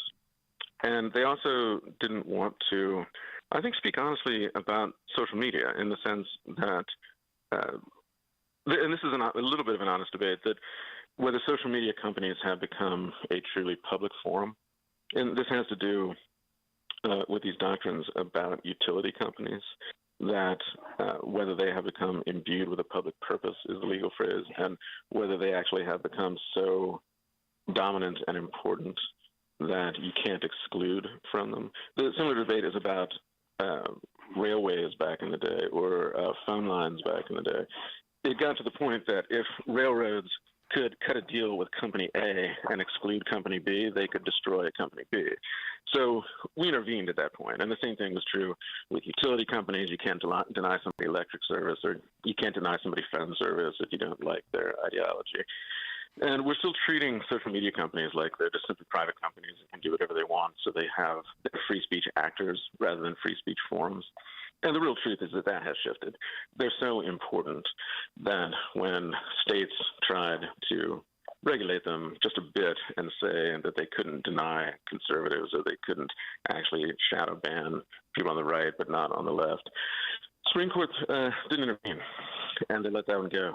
It's actually one of the most important battles of all of American politics now, because it's at the heart. People get their information through social media, and social media have become horrifyingly controlled and biased. And until we have a Supreme Court that's willing to fix that and address it in an honest way, that's one of the real roots of these problems that we're talking about. Morgan Marietta, the Dean of Economics, Politics, and History at the University of Austin, their first freshman class this fall. By the way, as he mentioned, we did a deep dive on the Supreme Court this last term and the important decisions, including the Murthy v. Missouri decision he was referencing. You can get that at American Greatness, amgreatness.com. Morgan Marietta, thanks so much for joining us. Appreciate it. Yeah, Dan, thanks so much. And just the last plug, if students who are going to college are interested in an environment of actual free inquiry and actual civil discourse where people can really speak their mind and change their mind, consider the University of Austin.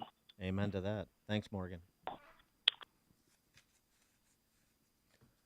All right, coming up at 8:38, we'll turn our attention to the finance side of the New York Times. She has a new book on Bill Gates. Oh, this could be very interesting.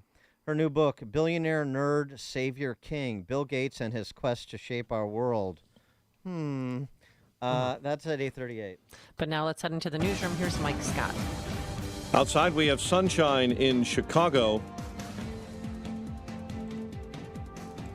67 degrees at 8:31. Kamala Harris on a campaign tour of battleground states with her new running mate, Tim Walz. The Minnesota governor appeared alongside Harris for the ticket's first joint rally in Philadelphia Tuesday, heading to Wisconsin and Michigan today. Former president and GOP presidential nominee Donald Trump joined Fox and Friends this morning. Former president criticizing the Biden administration and VP Harris for their handling of the economy. Inflation has destroyed their administration, and they have no idea what to do about it. It's getting worse, and you had a crash the other day of over 1,000 points.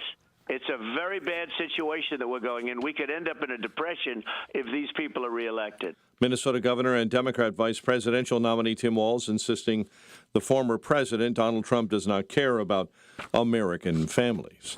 St. Louis County prosecuting attorney Wesley Bell beat Missouri Democrat Congresswoman and squad member Cori Bush in their primary contest. In a rant to supporters late last night in St. Louis, the Congresswoman blamed her loss on pro-Israel activists. AIPAC, I'm coming to tear your kingdom down. Meantime, Republican primary voters in Michigan have chosen former Congressman Mike Rogers to be their Senate nominee in November.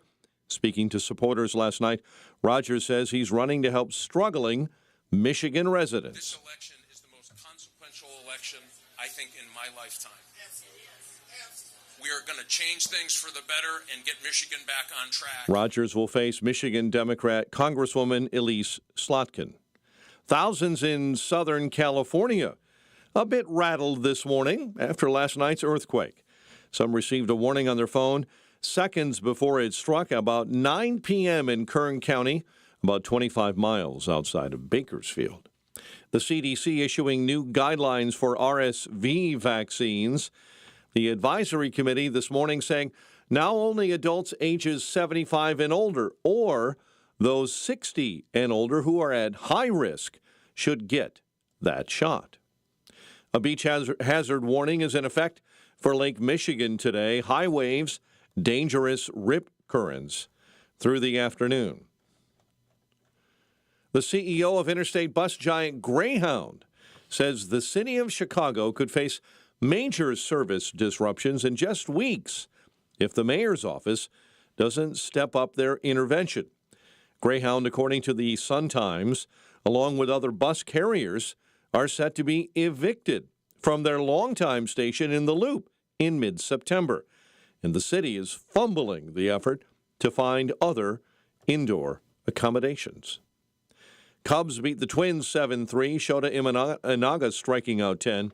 White Sox end their 21-game losing streak with a 5-1 win over Oakland.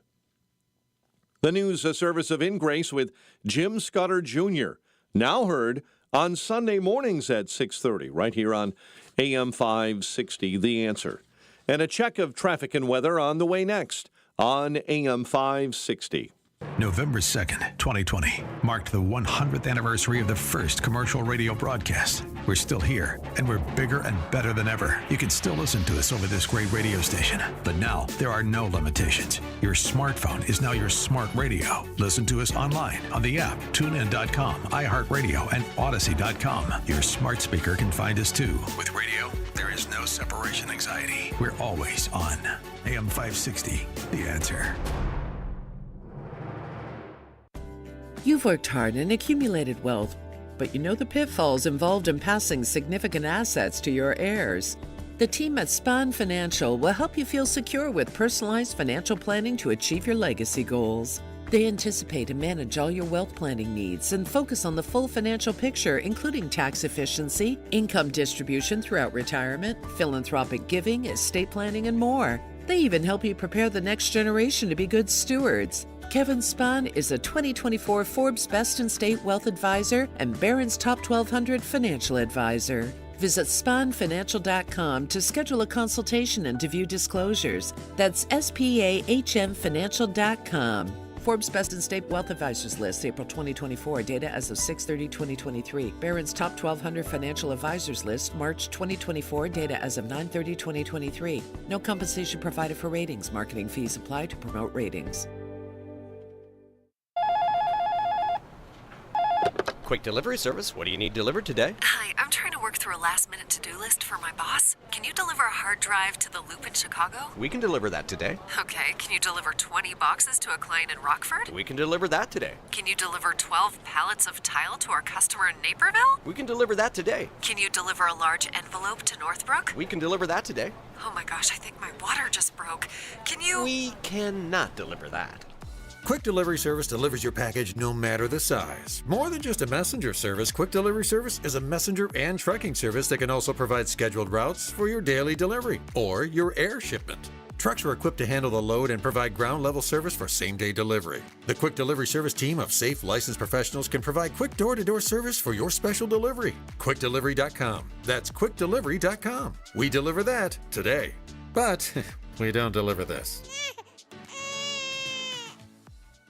Experience a luxurious summer when you visit Trump International Hotel and Towers, Chicago, a Forbes Travel Guide 5-star hotel. Take in stunning views of the Chicago skyline from the heart of the city, steps away from the iconic Magnificent Mile and the revitalized Riverwalk. Treat yourself to exquisite dining at Terra 16 Restaurant and Rebar Lounge, overlooking the Chicago River and Lake Michigan. Catch the Navy Pier fireworks display from Terra 16's patio on Wednesdays and Saturdays all summer long. Relax in immaculately designed suites that offer the utmost level of comfort. Refresh in the state-of-the-art spa featuring a 75-foot swimming pool, steam and sauna rooms, relaxation lounge, and more. The Trump Hotel Chicago offers sophistication and elegance to downtown Chicago and is a convenient travel destination for your summer getaway. Simply visit Trump Chicago online to make your reservations today and search offers to find the never settle summer stay. Book today. This hourly segment is sponsored by TJ Stearns Financial Planning. Certified financial planner Tim Stearns holds a weekly discussion of the financial challenges to secure retirement. Listen Saturday at noon for Protect and Grow with Tim Stearns. 8:38. Let's get an update on the roads. Team Hochberg Traffic Center time. Volo, they cleared an accident.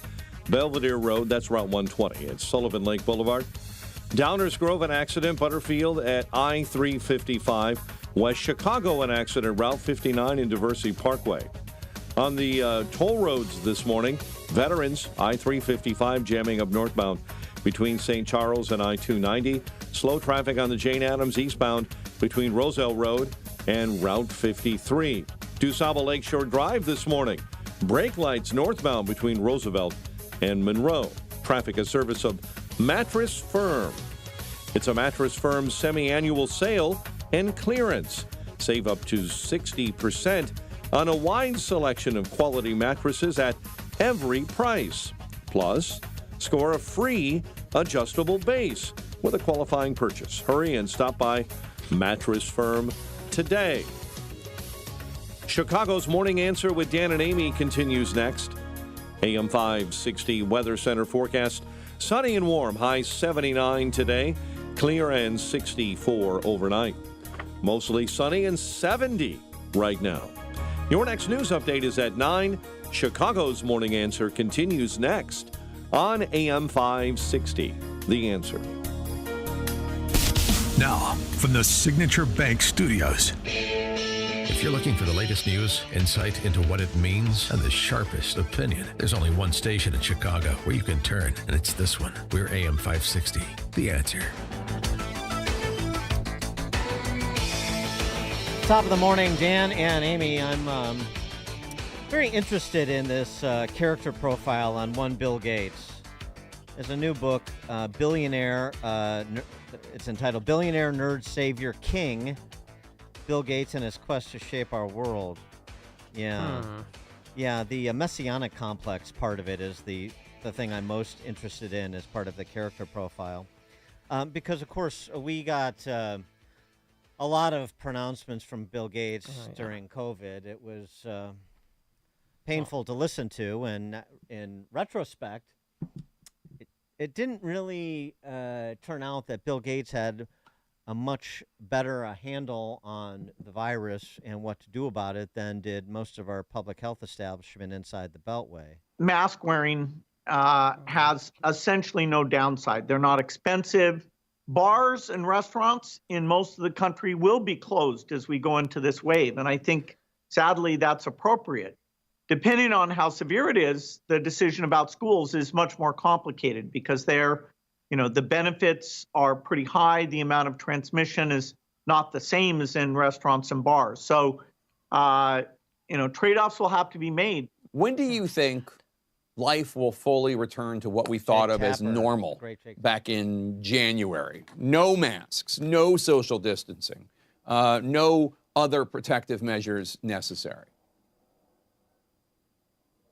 Certainly by the summer, we'll be way closer to normal than we are now. Summer of 21. But even through early 2022, unless we help other countries get rid of this disease and we get high vaccination rates in our country, the risk of reintroduction will be there. And of course, the global economy will be slowed down, which hurts America economically in a pretty dramatic way. Yeah, pretty dramatic. He's not an epidemiologist. I mean, just because he has money, people were putting him on TV. I was infuriated when he was talking about schools. And that he was talking about the summer of 2021. It's the summer of 2024, and people are still wearing masks outdoors alone and in their cars when they're driving alone. Well, the Chicago Public School System just recently declared the pandemic finally over. That was That's true. 5 minutes ago. That was last week. That was so last week, Dan. Yeah. Yes. Uh-huh. Yeah. And Bill Gates also is a very charitable view of China's performance during COVID. Well, I don't think that's a timely thing because it doesn't affect how we act today. China did a lot of things right. At the beginning, like any country where a virus first shows up, they can look back and say where they missed some things. Some countries did respond very quickly and get their testing in place, and they avoided the incredible economic pain. And it's sad that even the U.S., that you would have expected to do this well, did it particularly poorly. But it's not time to talk about that. Actually, the only countries that avoided the economic pain, not to mention the horrific retardation of the intellectual and social development of kids in K through 12, were countries that had a light touch with respect to lockdowns. Well, yeah, Sweden is a great example. And him to talk about China like that. If you had COVID, do you know that they would come and kill your pet that was in your house? Even if you didn't have to be hospitalized because of COVID, if they found out you had COVID, they would come and take your pets away. And they locked people in their high rises. Well, they did some things right. They did some things wrong. Yeah. But it was all good faith. That's the tone of Gates's review of the Chinese Communist Party's performance. I can't say I'm a subscriber to that view. And, fresh off of COVID, he immediately redoubled his efforts in other areas like, wanting to bury 70 million acres of trees in the Pacific Northwest to fight global warming. He just wants to cut them down, bury them in the ground. Climatologists suggest that will really not have any impact. In addition to that, of course, we have to do something about cows. The thing is that cows and other grass-eating species have a digestion system that emits methane. And methane is a very powerful greenhouse gas. And so cows alone account for about 6% of global emissions. And so we need to change cows, just cows alone. How are we going to do that? Yeah. Have an Impossible Burger. It's on Bill Gates. We haven't even got into the relationship with Epstein, whatever that was, the divorce from Melinda, whatever that was. But let's get into it. Anuprita Das is a finance editor for the New York Times. She is the author of the book, Billionaire, Nerd, Savior, King, Bill Gates and His Quest to Shape Our World. Anuprita, thanks for joining us. Appreciate it. Sure. I should say that the process of writing a book is so long that I did change jobs last month. Oh, you did? So I am now the South Asia correspondent for the New York Times, but I was finance editor for the entire duration of the book. But in any case, I'm still the same person. Okay, very good. Glad you're still taking credit for the book you authored. That's good. So I mean, from my perspective, I mean, you obviously know that I'm conservative. I mean, Bill Gates over the last several years has demonstrated himself to be sort of a sci-fi villain and, on a personal level, a creepster. Tell me where I'm lacking nuance. I was listening to your discussion just earlier on Gates during the pandemic, and I think what was really interesting to me is this sort of oracular status that he got in 2015 when he first predicted that the next big event would be a pandemic. And I think when the pandemic did happen, his kind of expertise on vaccines going back decades, it's an area very dear to him. Plus the size of the Gates Foundation, which is the biggest private philanthropy in the world, and then combined with his celebrity status, I think kind of made him the authoritative voice and put him on par with someone like Dr. Anthony Fauci in terms of getting the message out. So to me, I think that piece of it is definitely a big part of his identity. But also, obviously, there is the personal element, looking at the divorce, looking at the connections with Epstein, which have also exposed another side of Gates. Well, I mean, can you tell us about that? Well, but before we get to the personal, just on the COVID thing, and he's got an interest in vaccines, and the Gates Foundation does research, and that's all well and good.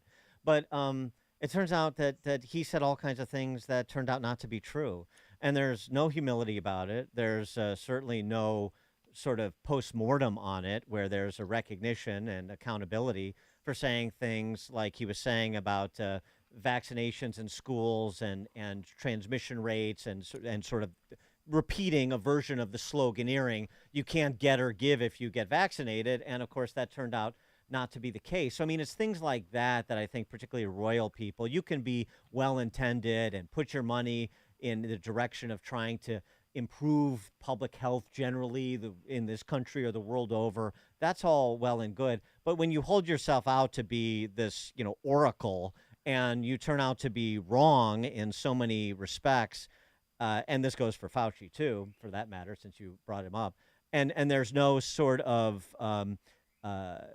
resetting of the table. So going forward, maybe I'm going to operate with a little more humility about what we know and what we don't know as we try to combat novel viruses, for example. Right. I mean, I think, to be fair, he was doing the best he can, along with everyone else in the world, just trying to figure out in real time what was going on with this rapidly mutating virus that suddenly had changed the way the world operated. So that's definitely one piece of it. But in addition to that, I think his bias toward technology and science, I mean, that's what his background is, right? Tech and science and innovation. I think those things really affected and kind of led his approach to how he thought the pandemic should be handled. And vaccines, again, were a big part of that. And I think the foundation has so many networks of influence that it can really, really tilt the balance in favor of certain alliances that it funds and that it works with, whether it's WHO, whether it's this vaccine alliance that they've been part of. So I think there is a lot of impact and effort and kind of energy that goes into sending a certain message that Gates and the foundation have, and that is reflected in Gates's personal approach to seeing the world in terms of, being very technology focused, obviously with Microsoft, and that worked out really well for him. So I think, technology is a huge innovator, believer in science. So I think people look at that, and then the holding to account piece of it, I think is more diffuse. I mean, do you hold one person to account? Do you hold an entire system to account? So I think he, along with many others, has escaped that holding to account piece of it. Tell us about his relationship with Jeffrey Epstein and why his marriage went south. With Epstein, it has always been a little bit unclear. Now, Gates has always said that he met Epstein to discuss philanthropy because people in his circle told him that Epstein was someone who could get a lot of money. And this, you have to remember, this is right after the Giving Pledge in 2010 when there were it was like essentially a get out the vote campaign by Warren Buffett and Bill Gates and Melinda French Gates to get billionaires to think and give and commit more to philanthropy. And so there was a lot of energy at that time, and Gates was looking to find a way to raise more money. And then Epstein got into that, and my reporting shows that he really was pushing to find a way into Gates's orbit. And there was this whole JP Morgan donor advised fund that he was trying to pitch. So from all accounts, that was the context in which Gates met with Epstein. Now, one of the things is when he met with Epstein, this is after Epstein's kind of, his behavior had been well established. And it is surprising that someone of Gates' stature with armies of personal staff would not have looked into that before, allowing him to sit down with Epstein, knowing that the optics of that at some point, if it came out, would be terrible. So that was kind of interesting. The divorce with Melinda French Gates, I think, had been, from everything I have reported, had been in the making for a while. I think their relationship hadn't been, as good as it might have been when they first got married. And I think Melinda French Gates really was very clear about the fact that she did not like Jeffrey Epstein, and she found him creepy, and that she was very clear with her ex-husband about, that he shouldn't stay in touch. And despite that, he did. And there was kind of, I think, about 3 years during which he met Epstein. And Gates, again, has always said it was for philanthropy, and he said it's a lapse in judgment, and he said that he was really sorry for giving Epstein the credibility by associating with him. Is it true that Gates was not allowed to be alone with interns at Microsoft? That is something that you're going to have to buy my book and read. Okay. Oh, good tease. I like it. Way to sell. Way to close. Yeah. All right. Yeah, no, all right, I'll take that as a yes, but okay, all right, go. We'll buy the book and read it. I'm not saying anything. Yeah, okay. But stories do have a way of taking a life of their own. So okay. What about the reporting that's out there in the public domain that the Epstein-Gates relationship was in part predicated on Epstein managing this? Epstein claimed this. The reporting goes. Epstein claimed that he was managing some of Gates' money. That, as far as I know, is not true. I think he was trying to find a way to arrange basically a donor-advised fund, right? This massive vehicle in which a lot of billionaires could put their money, and this way, his idea was that this would give Gates and the Gates Foundation access to billions of dollars, and he and JP Morgan, which would have managed this fund, would be able to kind of share the fees, and JP Morgan would manage, get managed fees, and he would get a cut. So those were discussions that Epstein had with JP Morgan executives. And I think he also met with foundation officials who he was trying to kind of pitch this idea to, and Gates met him as part of that. So again, that seems to have been Epstein's main way to try to get to Gates. But he was also a character who peddled, in influence. He would make connections. Right, he liked to kind of touch. Go from one person to another. Yeah, and touch. You definitely like to touch. Yeah, we know that. So, is it, just the net, billionaires. Every billionaire has an ego. Every radio talk show host has an ego. Every politician has an ego. I get it. But, there are gradations. And I'm trying to get your take doing this character profile on Gates. I mean, is this somebody who is like has a messianic complex, who is almost like a cultish in his belief in his own righteousness as he pursues re-engineering cows and burying trees and all of that business? I think there was an interview that he did once a while ago where he said, his whole approach to philanthropy was driven by the enormous success he had at Microsoft, right? Seeing a market in personal computing and then building that into one of the biggest companies in the world. I think to him that was like, wow, what else can I do? So it is hubris, but it's based in his, I think in his own mind. It would be, again, I don't know what's going on in Gates' mind exactly, but just looking at the way he has talked about it, I think there is a bit of hubris, not just in Gates, but also in a lot of other very successful people who feel that they've done one thing extremely well, and that gives them, sort of the hubris, the confidence to try something else and feel that they're going to be as successful. We know a lot of guys on the trading floors in Chicago who made millions of dollars and then started spending like they were a rap star and lost millions of dollars too. So yeah, it's interesting. Maybe that's something somebody might want to tell Bill Gates. Anuprita Das is now the South Asia editor for the New York Times. Her book, Billionaire Nerd Savior King, Bill Gates and His Quest to Shape Our World, that is available next week on the 13th, but of course you can get it now, pre-order it now at all the usual places. Anuprita Das, thanks so much for joining us. Appreciate it. Thank you. Thanks so much. Thank you, and she joined us on our turnkey.pro answer line.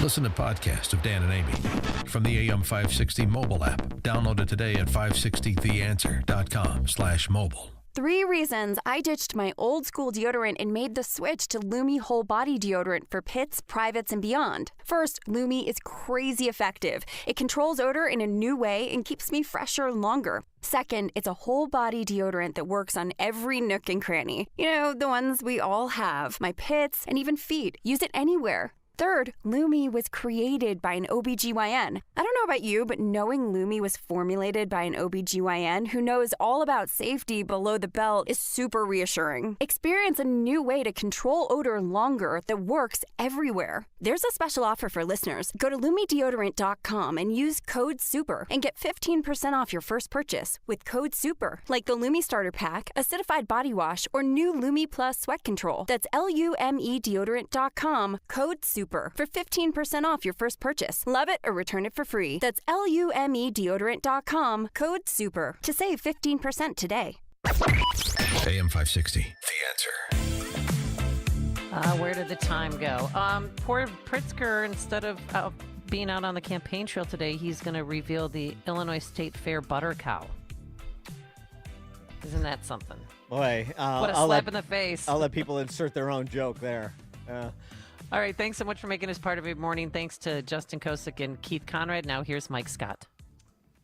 Pritzker lauds the pick of Minnesota Governor Walz. Funeral services are set for a slain Cook County Sheriff's deputy, and a teen goes missing in Lake Michigan near Beverly Shores, Indiana.